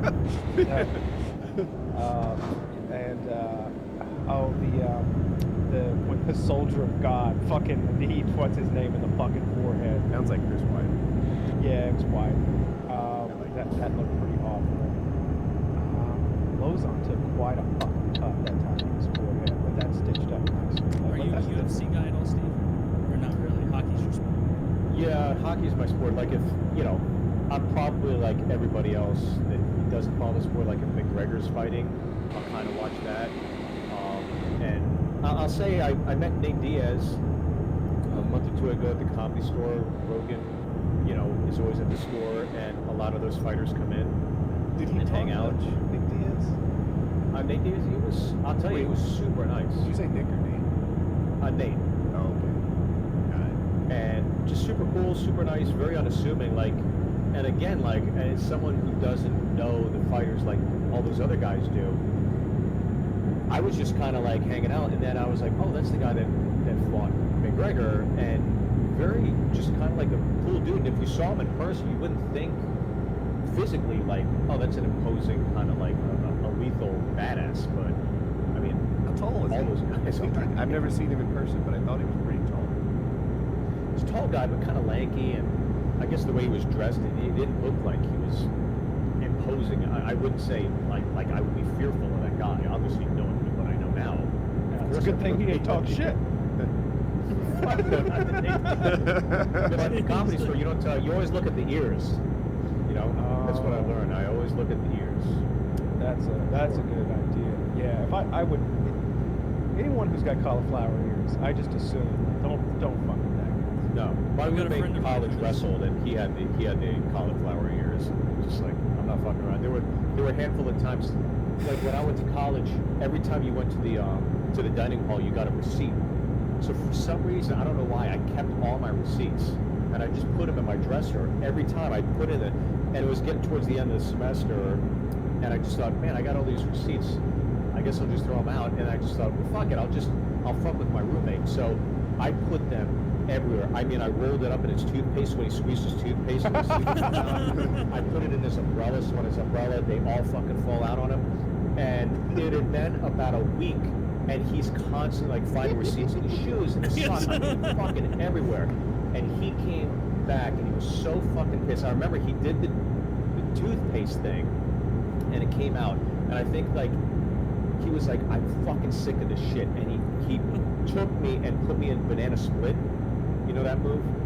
Is that In what they wrestling. So he spread your legs? had me on the ground. He just split my legs completely apart, and I was fucking like crying. I was in so much pain, and you know, needless to say, I never fucked with him again. But yeah, you know, and all those guys, he had all those guys. They had the cauliflower ears, and they know shit. So I never fucked with them.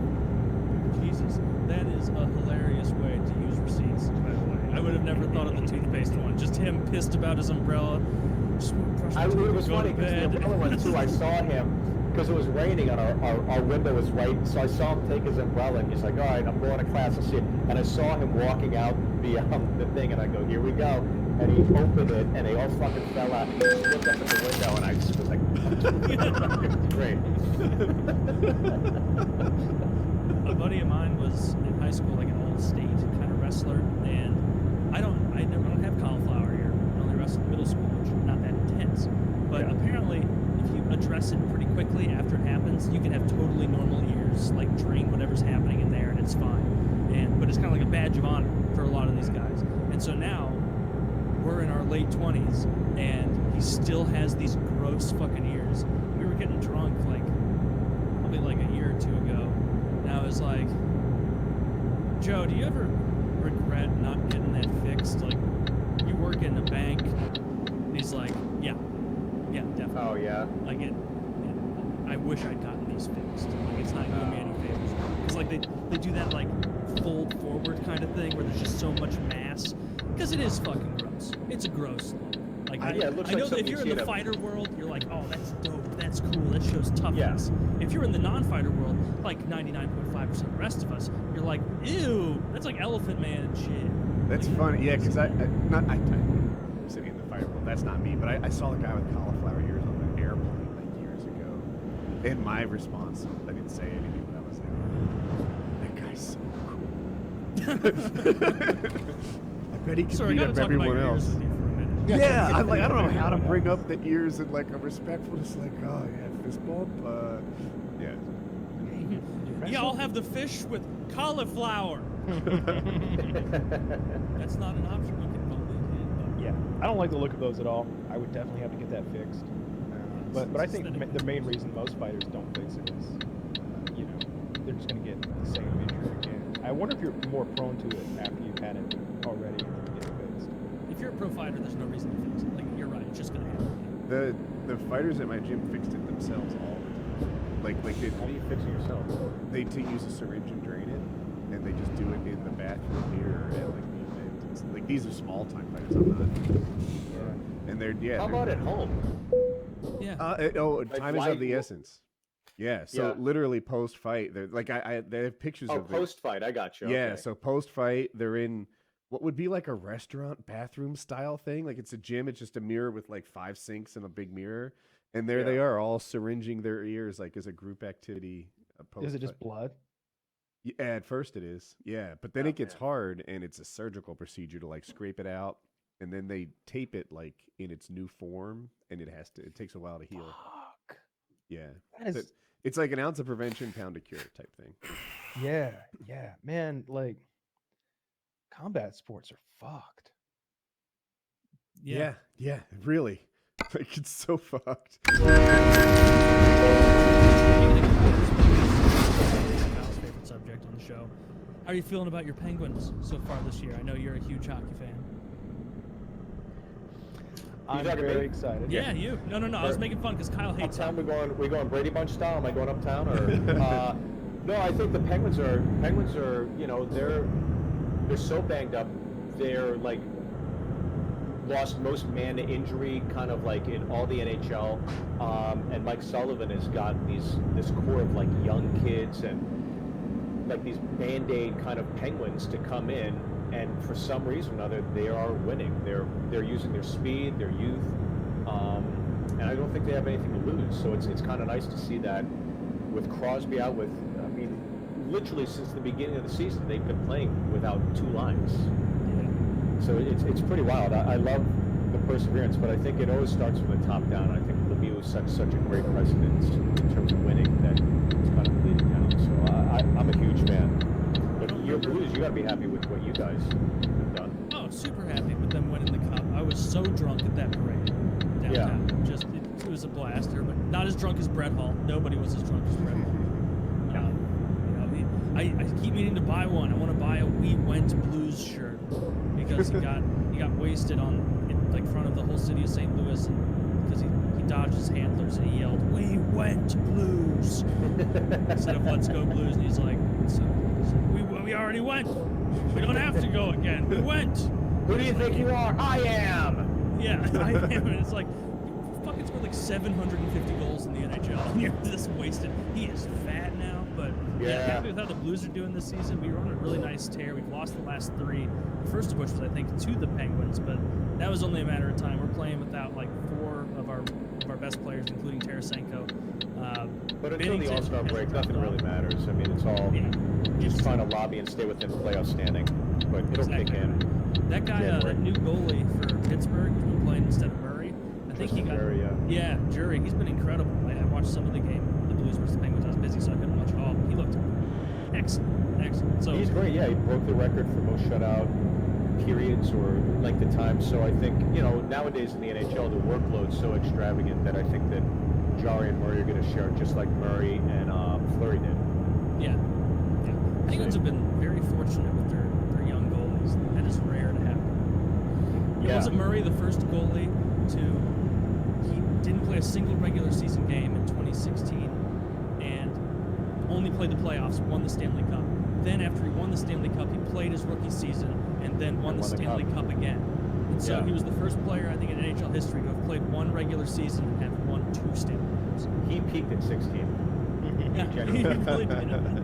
He peaked at 16. Yeah. How do you keep wanting to work hard if you're like, yeah, that record's not getting broke ever? Like, I did it. Yeah. That's good. How many people are allowed on the roster? I was just wondering, like in hockey, are there guys in the NFL, for example, there are guys who like just sat on the bench the whole game. They got the break. Is it 22? It's, I think it's 20. There's a little wiggle room there. Like, usually you ice 2 goalies, 6 defensemen, maybe a 7th, and then 12 forwards. It doesn't sound like there's a lot of room for like you, like No. they couldn't be like, hey, let's take you guys. I mean, look at his work. Need I say more? Look at the only thing in his let's get him on the roster, boys. Come on. Yeah. Well, that girl who had cancer, or maybe it wasn't cancer, some horrible disease that the Blues were. There was a little girl, Layla, that the Blues were bringing around to the whole playoffs, and she got a ring because apparently the thing is, they can make as many rings as they want. What's really limited is whose name can be on the Stanley Cup. Like you have to play a certain amount of, because like unlike the NFL, I guess, like the big trophy isn't the ring in hockey; it's having your name on the cup. And so, like, yeah, if you only play like, you have to play a minimum number of regular season or playoff games combined in order to qualify. Yeah, so there are if, like, guys that have been on the ice that were at that game that won the cup, that their name is on the cup. yeah, That's because they'll be big. like, well, you only played 4 games, and this thing's only got so much space. You know. So you're telling It's me unlimited space. Well, fair enough. it would be unlimited though. Like maybe I'm confused. They literally Oh! the cup, right? So what happens Yeah. is the cup has like 5 rings, and then when it fills, they retire a ring, put it in the Hall of Fame, and add it. Oh. Yeah, and there's like it's like I think the oldest trophy in 4 major sports by a good bit. It's been around forever, and there have been years like people who won it in like the 40s where they're like, we don't know where the O is to stamp people's names on, so we're gonna use a Q. And so, like, literally, it'll be like Stanley Cup Yeah. champions, Montreal Canadiens, 1942, and it'll just be like Oscar, whatever, and the O will be a Q because like- they just didn't want to look around. I wish I had the lore exactly right, but I think it was one of the Oilers players. They partied with the cup too hard. And they dented it and like it was damaged. So they took it to an automobile repair. Like they went to Mako and like dentless paint repair. And they fixed the cup. Take it out. It's so funny. My buddy Dave Bolin, he played for the Blackhawks, Awesome. and he told me this story. He was, every player gets the cup for a day, and Dave was the only one that still lived in Chicago, and I lived in Chicago for a bit, so I got to know him, and he would stay for the summers in Chicago.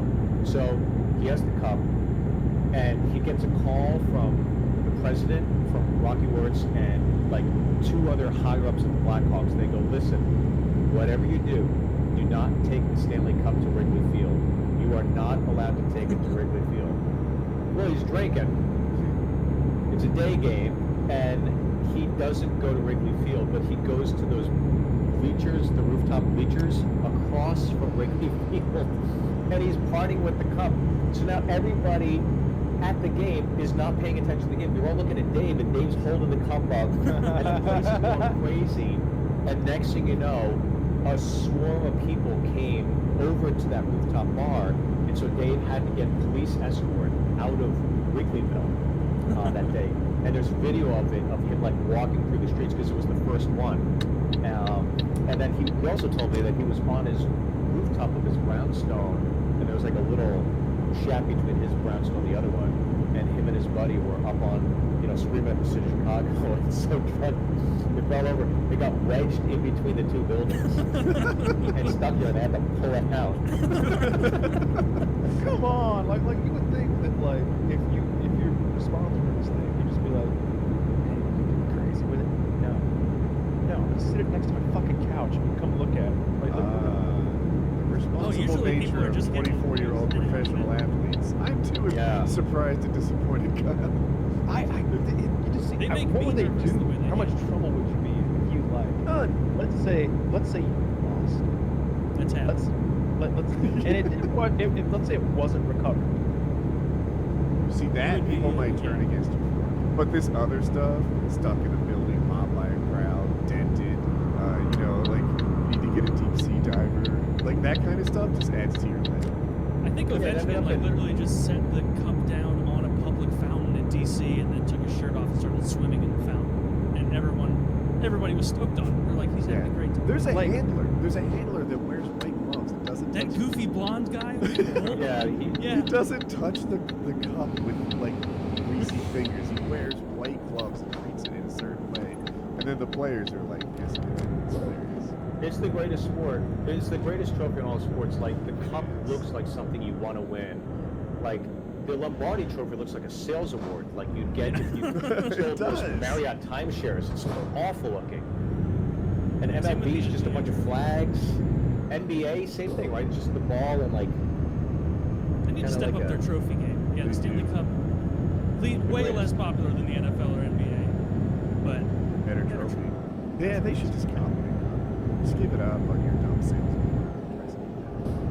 Phil Pritchard. Yeah, this guy has been full-time garbing the cup for what looks like 35 years. That's a big ass trophy. Yeah, I stopped parting my hair in the middle in 8th grade when I learned, like, oh, I want to get laid. I put a curly one on the soap. There's girls out there in the world. This dude is still rocking that feathered, Yeah. right down the middle, totally 80s. Like, he looks like he manages a Chippendales in Florida.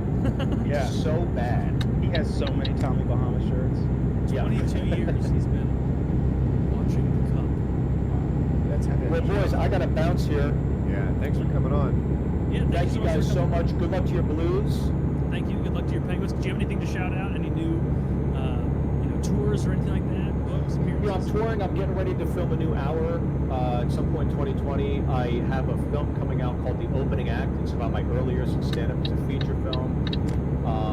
Vince Vaughn produced it. It's got a crazy cast of comedians: Jimmy O Yang, Alex Moffat from SNL, Cedric the Entertainer, Bill Burr, Ken Jeong, Russell Peters, Tom Segura, Felipe Esparza, Angela Johnson, Whitney Cummings, Eliza Schlesinger, Kathleen Madigan. Like, I know I'm missing a bunch of other comics A lot of too, but names, a ton of great comics. So that's going to come out at some point in 2020, and it's a really fun film about a comedian's first time ever on the road, and it takes place over 4 days. So that'll come out. And I have the Amazing Jonathan documentary that's out right now on YouTube. It's for free. You just type in Always Amazing on YouTube. You see that, and I partnered up with Bill Burr to put that up there. So Awesome. those two things, yeah, we'll see what happens. Yeah. Cool, man. Yeah. Thanks so much for coming on. Yeah, thanks for coming over. Yeah, Thank you guys so much for having me. I really appreciate it. I had a total blast, and I'm not. I do want to say I'm sorry that whatever happened, I froze up twice. I'm not doing this from a Boost mobile phone, so Yes. You're okay. It's a cricket. It's yeah. cricket. Well, thank you, gentlemen, so much. I appreciate it, guys. Have a good one. Thanks, man. for coming on. So let me do. Yeah, I enjoy him a lot. Let me do a couple ads, and then I have a plethora of topics here, and they are all more bonkers than the last. I've got some interesting stuff here. If you're buying sneakers online, there's a good chance the shoe you're looking at is fake. How can you be sure that it's real? Well, Go.com is the safest way to buy and sell authentic sneakers. The largest marketplace in the world for authentic Yeezys, Jordans, over 600,000 pure sneaker listings. They've made the whole process frictionless and trustworthy. They do this by only accepting sellers with the best reputation and by verifying that all those sneakers are authentic for their buyers. Every detail is inspected, stitching and color to the size and the weight. Go certifies that every pair of sneakers on their site matches exact factory specification. With over 500 million sneakers on the platform and 10 million users, don't find better prices for verified 100% authentic sneakers anywhere. Find the perfect 100% authentic sneaker at go.com/PKA. That's go.com/PKA. Plus, you'll always yield, of course, with some promotion. But you've got to go right now. The sneakers you want are you go to go.com/PKA, spelled GOAT.com/PKA. Check them out. We mentioned sneakerheads earlier in the show. Yeah, we did. This is where you get your fix of your sneakerhead. Absolutely, 2 months ago. This episode of PK is also brought to you by Casper Mattresses. Casper is a sleep brand that makes expertly designed products to help you get your best rest, one night at a time. Casper products are cleverly designed to mimic human nerves, providing support and comfort for all kinds of bodies. Their breathable design helps you sleep cool and regulates your body temperature throughout the night. Casper offers 2 other mattresses, the Wave and the Essential. It features a patent-pending premium support system to mirror the natural shape of your body. The Essential has a streamlined design. Casper also offers a wide array of products like pillows and sheets to ensure an overall better sleep experience, all designed and assembled in the USA. They've got affordable prices because Casper cuts out the middleman and they sell directly to you. Be sure to grab your other purchase with Casper's 100-night risk-free sleep on a try. So, start sleeping better today and get $100 toward select mattress purchases by visiting Casper.com/PKA and using code PKA at checkout. Terms and conditions apply. That's Casper.com/PKA. Promo code PKA at checkout for $100 toward select mattresses. Cool. Everybody that has one does. Yeah. Watching it come out, man. That's the most fun. I think there's YouTube videos about it. Yeah. What if there's any like prank? Imagine if you took a Casper mattress, you got it out of the box, right? But it's still in the bag. Put it in somebody's car. That'd be a total. You couldn't get it out. Like they've got like a small car, like a Mustang or something, or like a Cavalier or a Ford Focus, like a small 2-door car. You just pop a hole in that thing, shut the door, and walk the fuck You away. should have told Steve about that for his receipt prank. That'd be so shitty. That's funny. I enjoyed Steve. He was fun. He was, yeah. Yeah, for sure. He didn't mind a bit of pedophilia. So, Taylor's not here. Huge UFC event coming up this week. So excited. Oh, dude, Durandamy do I have her name right? Yeah. If I don't, it's close. She lost me, and she's getting me back. So here's where she lost me. She was the, I think, 145-pound female champion. Cool. Congratulations. She was like the first one. And I don't mean to knock any champion, but if you're the first champion, usually you didn't like run through everyone on your way there. All right. Yep. Then the obvious defense is against Cyborg. Now, Cyborg's a known cheater. We always talk about how manly she is because she's been called for steroids twice. And Durandamy is just like, you know what? I don't want to fight her. I don't want to give her a chance. I'm done. Everyone said you're scared. Might have been. But I'm turning around on that. They said you're scared to fight Cyborg just because she's mostly man.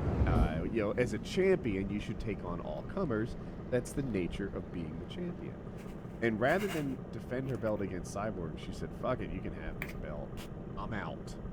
And lost a lot of fans. Well, then she goes up against Holly Holmes. Holly Holmes, badass. It was a close fight. The two women were pretty equally matched. Durandamy might have won because of 2 shots after the bell, which there's shots after the bell and then there's hard shots after the bell. But it seemed like she did good damage by hitting Holly Holmes after She the bell. nearly knocked her unconscious. Holly should have defended herself. Defend yourself at all times is part of the deal. But hitting after the bell is a foul, and it wasn't like she was in the motion of throwing. She kind of like ignored it. It was cheap. It was cheap. Yeah. So that was when my dislike for her reached Peak. its peak. Yeah. Well, as a former champion, she didn't just demand a title shot to get back. She said, you know what? I'll work my way up through the ranks. Fuck it. I'm the best there is. I'm not scared. That's what I'll do. She did that. And she fought woman after woman, and now she's earned her next title shot. On top of that, while she didn't want to give Mr. Cyborg her chance, she is fighting Nunes, the woman who beat Cyborg, which kind of invalidates the big scaredy pants argument that people had against her. Like, I don't want to face this cheater, but the woman that beat her, I'll take her. Yeah, I mean, she is at bantamweight now instead of featherweight. Nunez is champion in both weight classes, so you can take your pick. She definitely wanted her at bantamweight. Which is I don't know. 135 versus 45, Bantam, right? correct? Yeah, Yeah, okay. I did not like. I thought she won the first ever 145 pound belt by defeating Holly Holm. I thought that was the first. You might fight. be right. And so I didn't care for that at all. I like Holly. Seems like a real sweet person. Biggest clit in MMA, and I just thought it was real shitty. And if you go back and watch it, like she nearly failed the fight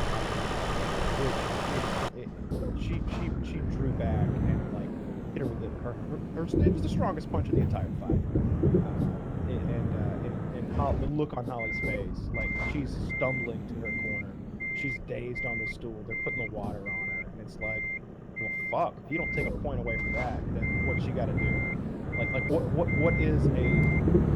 At what point do you take a point away? Was that Mergliata? Who was the? I can't recall who the ref was for that, but they're fuck up, whoever it was. It was probably the guy that used to do the heart that they got rid of. The Wikipedia doesn't have the ref on it. It wouldn't be easy to see. Okay, it's not in front of me. Yeah. The guy that used to do a heart? What does that mean? He'd do this thing like with his hands, like he'd make a heart, like when they'd announce him. And reffing the fight is, it was Yamasaki, I think, Mario Yamasaki. Yeah, he was the one who was doing the heart thing. So yeah, I'm very excited about that. She's gonna beat the fucking shit out of Durandamy. She is. Durandamy is on a 5-fight win streak. The last person she lost to, Amanda Nunes. Yeah, I want to see Amanda Nunes fight a man at this point. You know, That's what they said for Ronda. That's what they said for Ronda, and Ronda got exposed as a very one-dimensional athlete. But Amanda is clearly another level. We saw what I she did to called that Ronda. Ronda Rousey shit years ago on this very program. Years ago. Or when she was the best one, and Joe Rogan was doing his fucking, she could fight man. She could fight back. She's like the best all time. I was like, she's the fucking guy who was hitting dingers in 1908 in MLB. A guy who would get blown the fuck out if he tried to play today. And as soon as that sport gets popular enough to have a little bit of flow into it of new talent, can't compete. Yeah, what he should have said was she could beat up men on the street, which is accurate. It's actually proven. Yeah, she could beat up a lot of men that are walking down the street. Probably most of them, but men who are professional.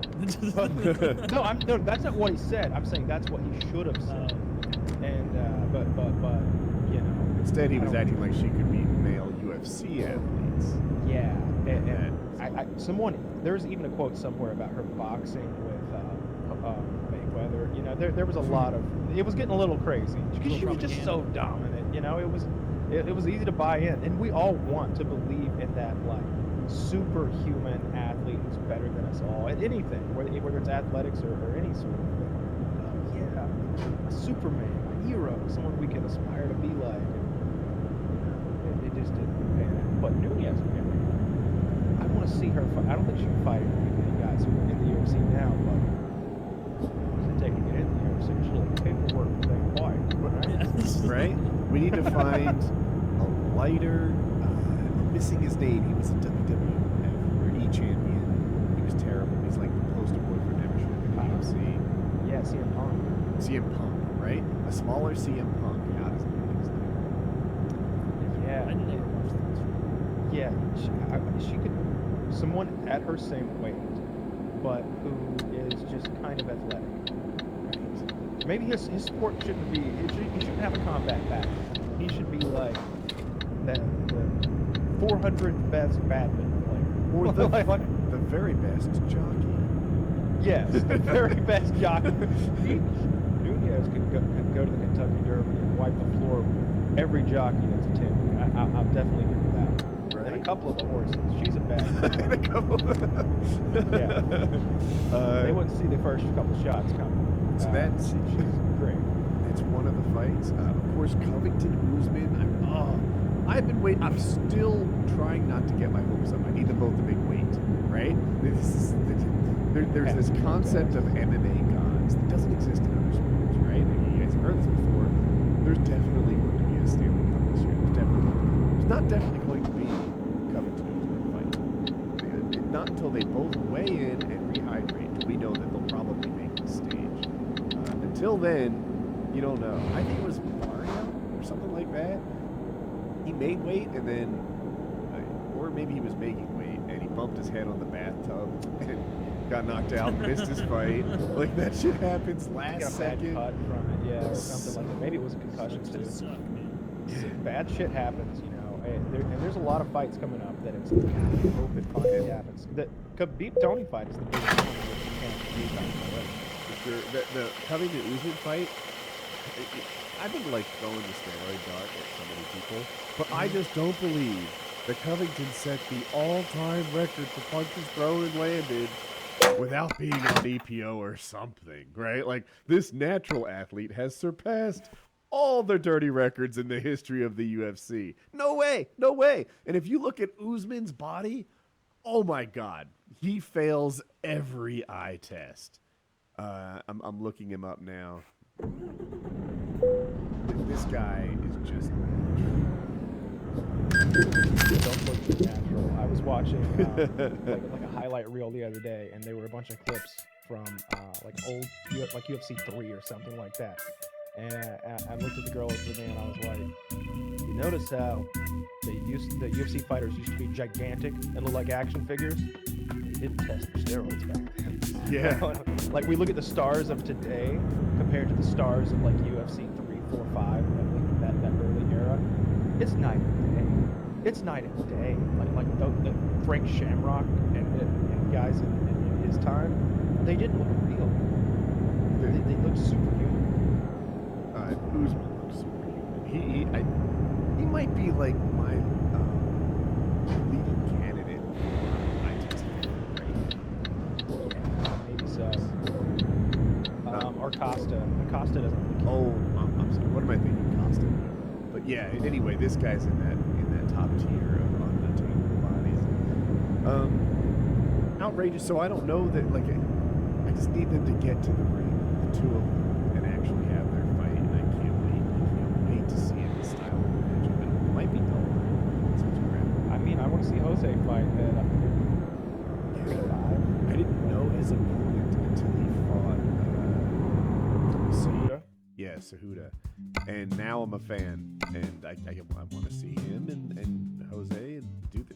And then it kicks off with Uriah Faber. Like this whole card, it's rare that all 5 fights have my interest. And Yeah, every single three one of them are for belts. And like I'm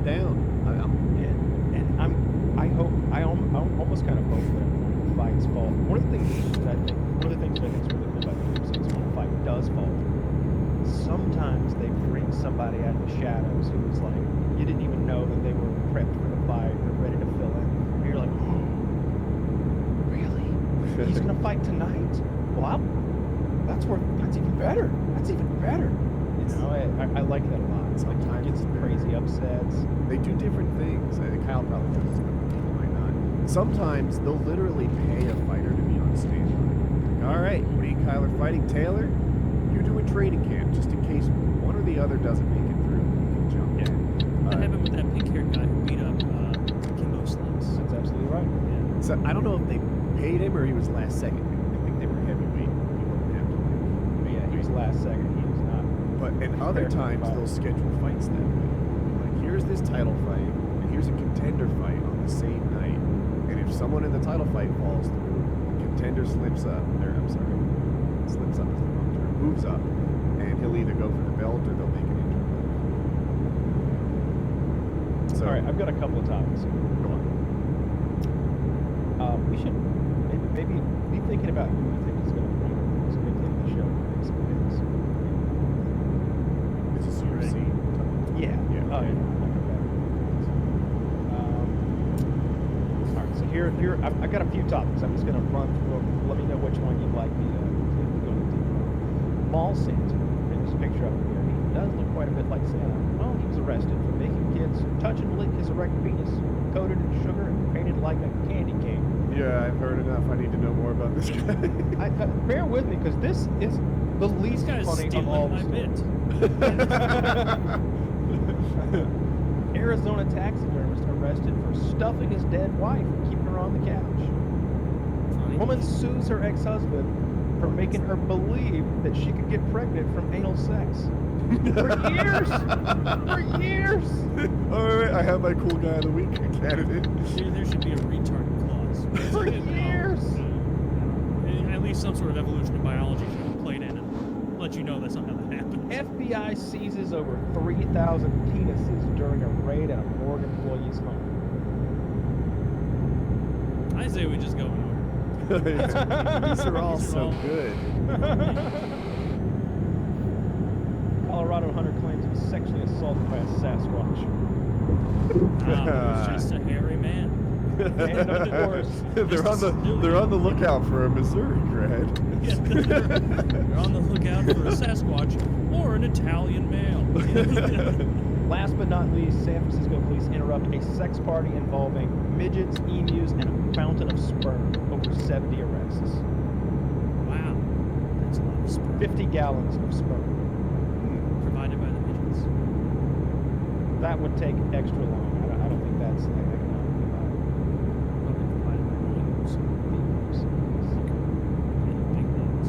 I'm down with any of those. They all sound great. They all sound great to me. The first one was a mall Santa tricking children with a sugar-coated cock. Yeah. Yeah, let's lead off with him. He's good. All right. I'll go ahead and link you so that you I know. wonder how they'll put this in the timeline that won't get us copyright struck. Santa makes kids suck candy cock. Yeah. No, that's not good. Candy cane surprise. Little Rock police officers responded to the vicinity of Park Plaza Mall. Don't go to the mall, kids. Don't. For a report of an intoxicated man dressed in a Santa Claus outfit in the mall who was allegedly touching children.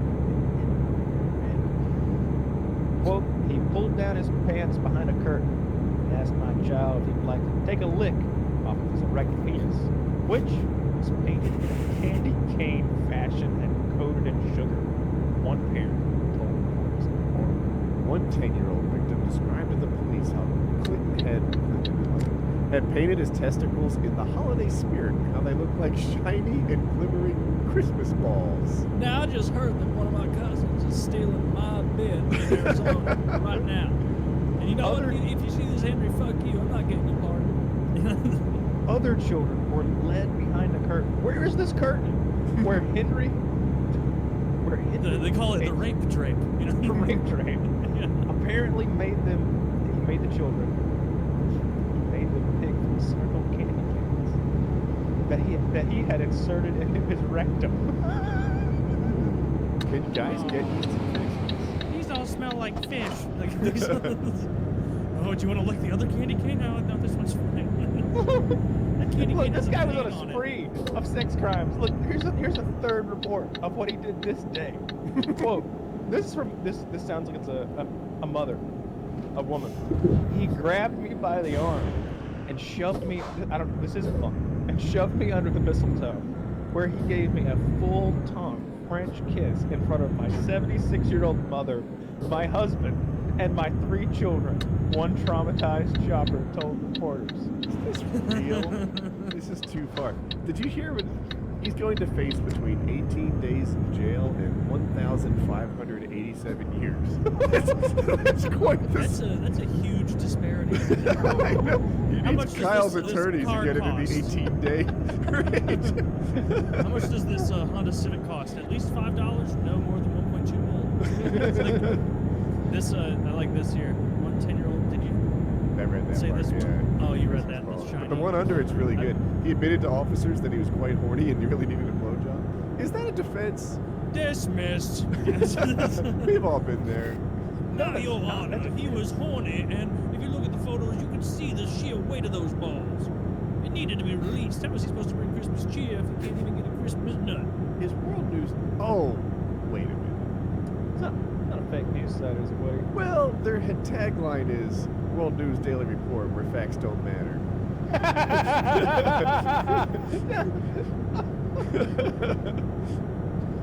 Oh man, are they all from this website?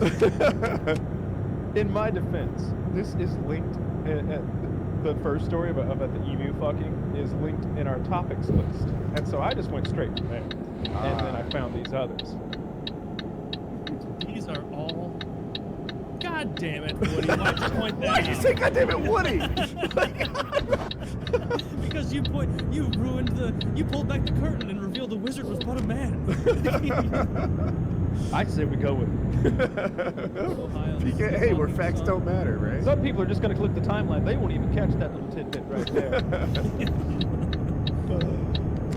Elderly woman accused of training her 65 cats to steal from neighbors. Now we all know.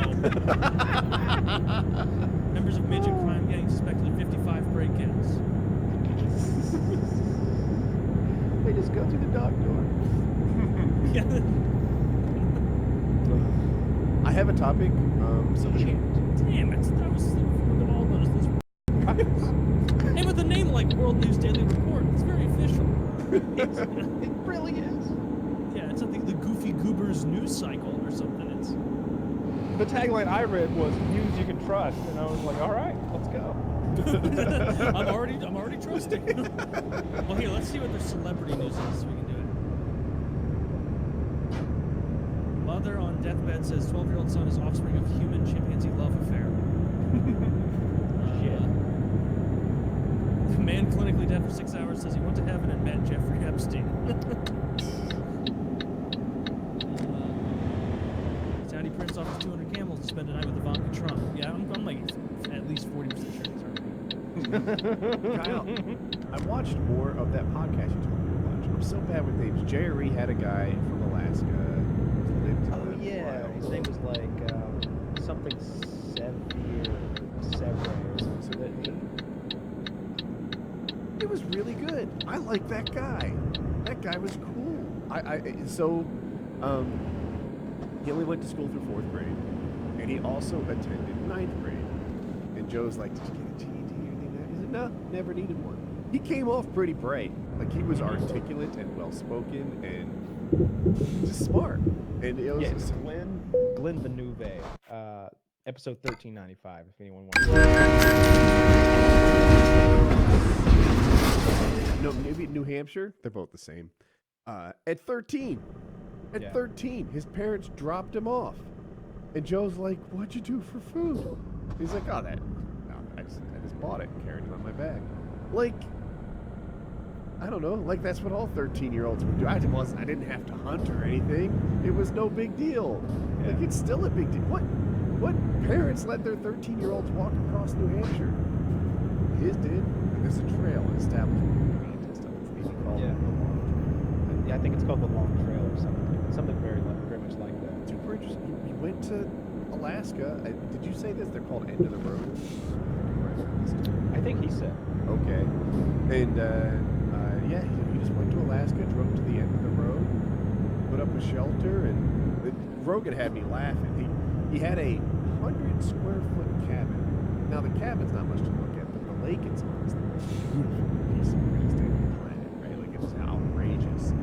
And it's 100 square foot, this cabin that he lived in. And the government made him take it down. He got a permit for a cabin, but that one was an illegal structure.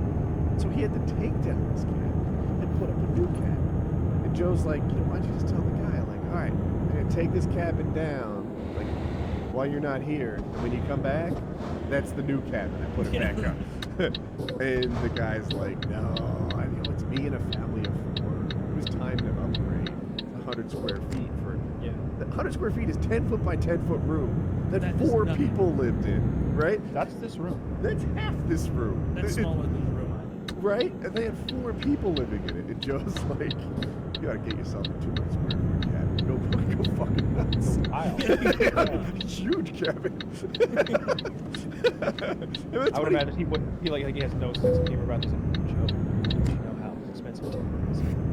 It's free, I think. I cut on my own timber. Yeah, and he knew things that I hadn't even considered, right? He was like, it's getting cold up to tell. Joe's like, is there no, maybe there's no season. He's like, is there elk season in Alaska? Is that it? And like, in my mind, there's like no authorities in this place. He doesn't live in Anchorage. He lives someplace that's not named yet. I don't know. And he's like, no, I don't have a refrigerator. I just have a pole. So I need to be able to, like, it's hunting season, but I can leave that meat on the ground for a few hours and there's no fly eggs. And like me as a city guy, like that's not something I would have known to be aware of. He needs this natural refrigerator to start working for him. He has a big pole. I forget how tall it is, like 20 feet. He's pretty proud of the length of his pole. And that is his refrigerator for the winter time. Either way, you just mean it's like a metal pole outside that he hangs. I think it was once a tree, but now there's no branches at all. Oh, so And it's wooden. Yeah. I think I would think so, Yeah. That was my interpretation. But he was like, I put up that pole myself, and I'm like, maybe it's. I bet it's hard to fucking put. I bet he had to dig. Imagine digging that hole, right? Frozen And- tundra. Yeah, and then standing that pole up in the hole. Like I bet everything he does is hard. Yeah. Everything, like when it gets cold like that, I've heard people talk about just how much more difficult even the smallest tasks are. What a lifestyle he's chosen for himself. Like he could have been a wild man in North Dakota, or in southern Canada, Or Montana. Montana's got so much room. but he chose the Arctic. The consequence. Like he laid out. He's like, I'll be 16 miles from home. In fact, 60 miles apparently is not a very long walk to this guy. He does it all the time. Yeah. And he's like, but I have to come back. Like, I have to. There's no other option. If I don't get to that cabin tonight, he didn't say the words "I die," but that's there. Like we all know what he's thinking and saying. Like, I have to come back. There's no other option. Like everything where he is leaving. Right? I have a debit card that gets me out of all my problems. Yeah. Like if you didn't make it home tonight, then that means you slept in the truck. Right. If he doesn't make it home tonight, it means he froze to death in the wilderness. I've taken like 3-mile Ubers before because it was chilly. Absolutely. Yeah. And I don't know. I just had a respect for like the self-education that he put himself through, and I thought that was really neat. This guy's way smarter than me in the areas that are important in his life, and I thought that was pretty cool. And I love that guy a lot. I really enjoyed that episode. I want to meet his wife. Not me, but they're divorced. I wish now. she were there. I wonder why. Me too. Come on, you know why. Dude, I think your assumption is it's the lifestyle, right? His tongue kept getting stuck to her pussy. I think that it might have been the fact that there's no break for the friction. I think that's it. I think that it'd be hard to marry to someone you work with, right? If you work together all day, then you're home at night all day, then that cycle just repeats. And And I think that it's nice to go away from work and come back and have a little space.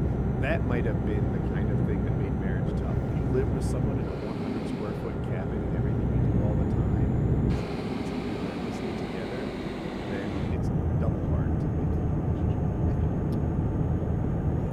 That's I would think And that it it'd just be gotta suck.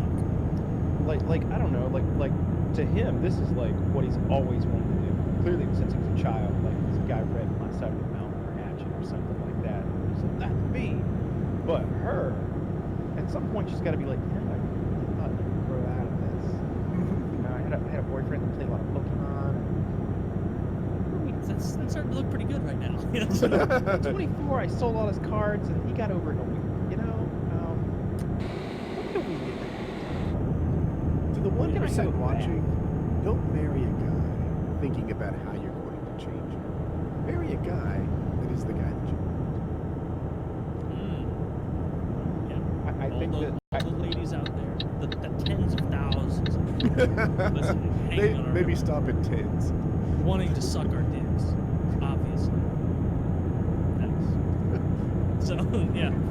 I wouldn't want to live with this guy either. Fuck that. 10 by 10. I'd like to spend a few weeks with him. You know, Yeah, I want you to taste say that until like 40 minutes into day one, and you are Yeah. bored to tears. What are you doing there? Oh, it didn't sound boring at all. He's out hunting with a rifle. That's my jam.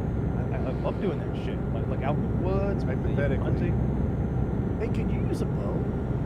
Yeah, eventually. Yeah. I think on probation, I'm not allowed any weapons. But like once that's over, I'm pretty sure I can. There are air rifles that kill deer that shoot like 50 caliber bullets faster than kill. I was looking up loopholes for you. I'm like, well, I know he can't own guns, but you know, maybe he can like use mine or something. Like I'll own Yeah. all this. No, it turns out that possession is very broadly defined. Yeah. As a matter of fact, one guy got in trouble for a gun that was in his presence. It might have been on his table or something like that. Like that was possession. What if That's I awful. hold the gun while we're hunting and you tell me how to aim? But I thought you were going to say, and I pulled the trigger. I'm like, a little to the left, Taylor. No, too far. To me, you're not in possession of that gun. I think. I don't know. All right. Now squeeze the trigger. You got it. Right? You just make like a Rube Goldberg machine where you like blow on a paper fan and then a bunch of marbles fall on a string when the paper fan goes up and the wheels there. The balloon, It's always like the that flame face. burns the string, and the deer runs away. Fuck. We're never gonna kill them if they start moving before the 122nd timer is up. Why do we use 600 marbles in the construction of this? The deer runs every time they hit the barrel. And we're losing so much marbles in the snow, and I can't. Oh, I didn't bring more marbles. Kyle. I didn't bring more string either. Yeah, I guess I was overly optimistic in the Rube Goldberg machine. Next, you're gonna get on to me for bringing one candle, aren't you? Yeah, that was a good episode. I would, I'd like to have him on this show. I don't want to But be I'd like- in his cabin, but I would love him on my podcast. He had a guy on today that was really fascinating. I watched the whole episode. It was a short episode. No, this was an older guy. I think the episode was like an hour and 38 minutes, and this guy's name is it's an hour and 18 minutes. His name is S.C. Wynn. This is another white-haired gentleman, and he wrote a book about Comanche Indians, and he's very knowledgeable about Comanche Indians, and I didn't know the shit he was talking about. That stuff. He was talking about what incredible horsemen they were, and how good they were off of horseback. It was really fascinating stuff. Like the crazy, like they would be riding the horse, and they would go under the horse, and they would shoot the bow under the horse's neck, and someone who was like riding parallel with them. Like all kinds of crazy shit like that. We've seen that YouTube archer who like throws up a target and like shoots it twice. Like he was like, yeah, that's the sort of thing that the Comanche warriors could do. It was really cool stuff. Oh, it was interesting. So, I think like a lot of people, I assume that the rifle that the American settlers had were just way better than the Romans. And I guess they were in some ways, certainly range. But there are ways that the bow is better too, and speed was a big part of it. The fact that they could get off, I think it was 5 shots to the rifle or challenges associated with that. Like it's I don't know, like an uneducated version of just pointing and laughing at the Indians and how hopeless they were. But you think about it more, it's like, oh, there's good reason that they thought they had a shot with the bow. Yeah, he talked about that a little bit. He talked about how like maybe it was the first Texas Rangers, or definitely the first settlers that they had to have to fight. They had 3 shots. They had their Kentucky rifles, the single shot rifle. They had like maybe 2 single shot pistols. Then they're out. Now they're hand to hand. Meanwhile, the Indians got a whole hand of arrows. It was just those were horrific people. If they captured a baby and killed a baby, as they're like known as, they couldn't export it. They were like still Stone Age. If they captured a adult fighting age man, they would torture him to death. Depending on how much time they had, they torture him for maybe a few hours to death, or maybe a few days if they got the time to really take some time. But if they captured like an 8 to 12-year-old child, they'd be like, you can be one of us. And then they just kind of sort of adopt you. You end up being a rancher. It was really interesting stuff. We were talking about this stuff. He said, I'm 16, but I'm really open-minded. Guys, can you work with me on here? Actually, the tribe you captured me from isn't much different from here. Put the knife down, please.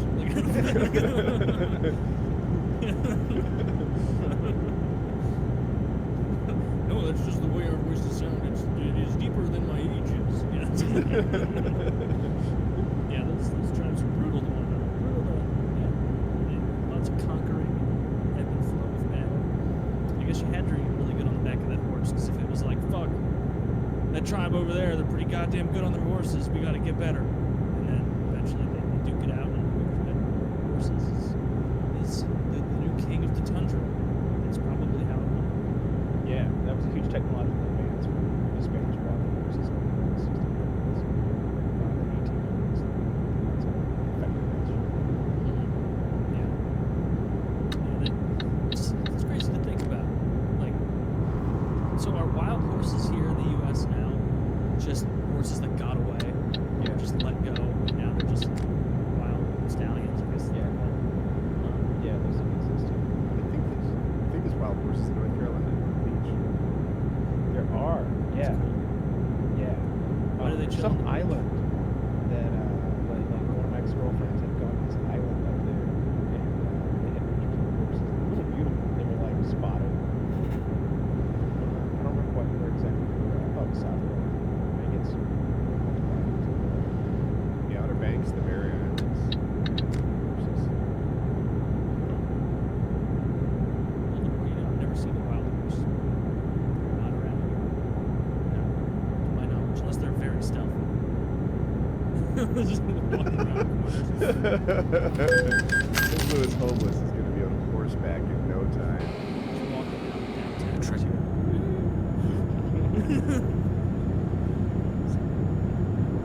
So I have this guy. This is not a fake made up news story. This is a guy who's, I guess, making the rounds on Twitter. I've seen him on a few subreddits. Hold my feeding tubes. One of them. Find his Twitter because that's the best place to start. Yeah, that's a Old cheap people subreddit. doing silly shit. No, it's It's people will doable. soon need a feeding tube. Like, Oh, it's think of Hold My Red Bull gone. okay. So they'll like dive into the shallow end style stunts. Perfect. Yeah. Like I said, it's this absolute retard. So his Twitter handle is superhuman, and he's not. Basically, he does his own made-up jackass style stunts. And, Is this guy that jumped in the microwave? Oh yeah. this is the guy who jumped on the mic. He elbow dropped the microphone. Super humming. Superhuman. His most recent post was yesterday, and it might be a while before we get another one because he had this. Getting power bomb onto barbed wire Christmas tree. Christmas special. Yeah. He has 2 folding chairs, and suspended across them are a real shitty Christmas tree. But But then coiled on top of that is like 50 yards of fucking barbed wire. And he's got this guy, what do you call those? Luchador. He's got a guy wearing a luchador mask. It looks like he could powerbomb a man. And that man is going to powerbomb. Are we ready? All right. 3, 2, 1, play. This guy's cool.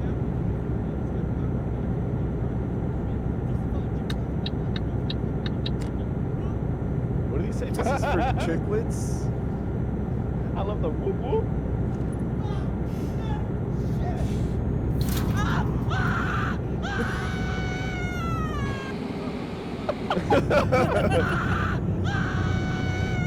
The scream. Yeah, I went right back to the screen to hear it again.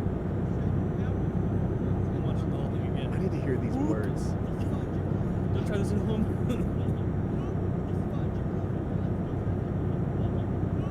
Is this for Juggalo and Juggalettes? Maybe that's what he's saying? I'm going to this guy's game. For the juggalos and the juggalettes. That scream. That sounds genuine to me. Ho, ho, ho, motherfuckers. This is for the Juggalos and Juggalettes. This guy's gonna power. I gotta find the one where he just like. Oh, you want to see him powerbomb the?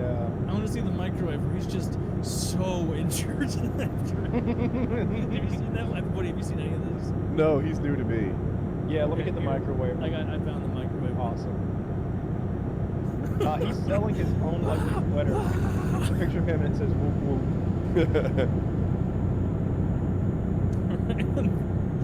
Oh, this one looks worse than the bar.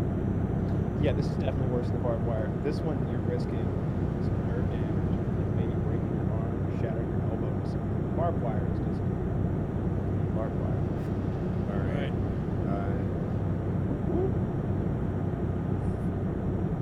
I'm queued up at 0. 3 million views. I think that's a lot for Twitter. 3, 2, 1, play.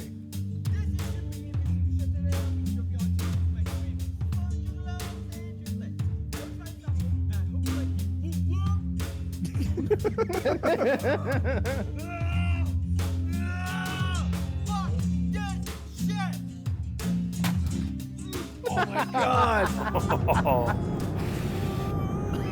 That's genuine.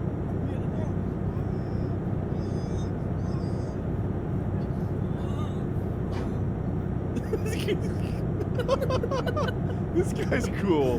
This guy's awesome. You know in sports where the coach might sacrifice your body for the play? This is a man who took that to heart. He sacrifices his body for the play every fucking night out.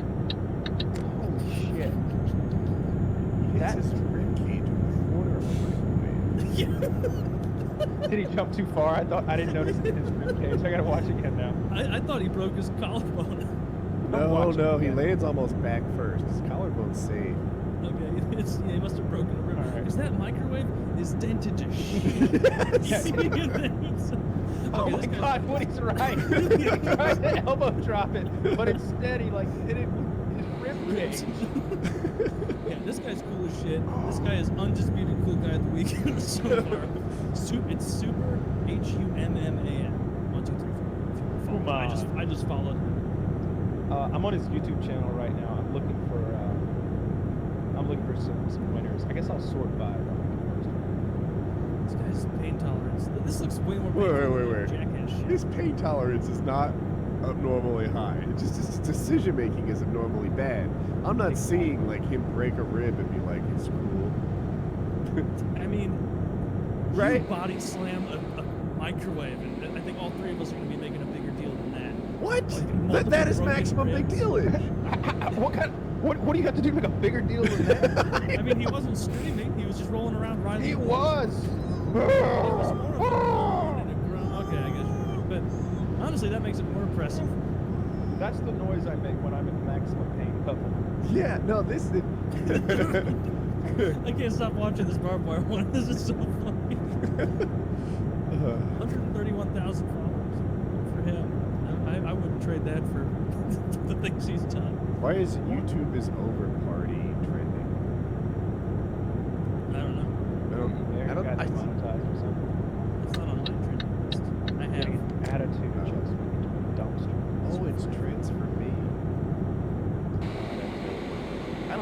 about Twitter. I don't understand Twitter. I try to see, like, I'll get a reply and I'll be like, what are they replying to? And I can't tell. Fucking suck it. The old Twitter interface I had no trouble with. The new one, I'm lost. I mean, It seems simple. It's a I get it. different microwave. I mean, the old Twitter interface was new. I found out why I got banned from Twitch. It almost certainly is because, see, here's the thing. For the background, which everyone here knows, Wings of Redemption lost to one on a Syndicate. I laughed. I wasn't laughing at him. I was just trying to, like my mood or something, or maybe nervously laughed or whatever. And Wings said, yeah, stop fucking laughing, maggot. But not maggot. And, anyway, I had a bad game. And people were writing that in the chat, stop fucking laughing. I read it out loud. Afterwards, I was like, yeah, but I'll probably get away with it because no one cares about me. Someone does. And I got banned for 7 days. But, Oh, that's good. It's only 7. yeah, it was either 7 or 30 with the numbers I had seen batted around. And the timing is almost good. I had that PRP thing done to my elbow yesterday. And, like, it hurts. I shouldn't be putting it on the table for 4 hours at a time. It's forcing think this big glory. I think this guy's going to need some PRP after his YouTube career as well. I'm going through these. I just saw him do an ash drop. I think he calls it a butt buster. He does. Onto a microwave. Oh my, flying elbow onto bricks. Is he on YouTube? Oh yeah, I'm on his YouTube. Here, I'll link his YouTube channel. So. Okay, because to me it's just Twitter. Yeah, Chiz linked his YouTube there, so I followed that. This is a specific video. I mean, Sign in to confirm my age. yeah, Like that's and how you know. subscribe to this guy. Let's just go ahead and watch this one, the one I linked, because he's doing an elbow drop onto bricks.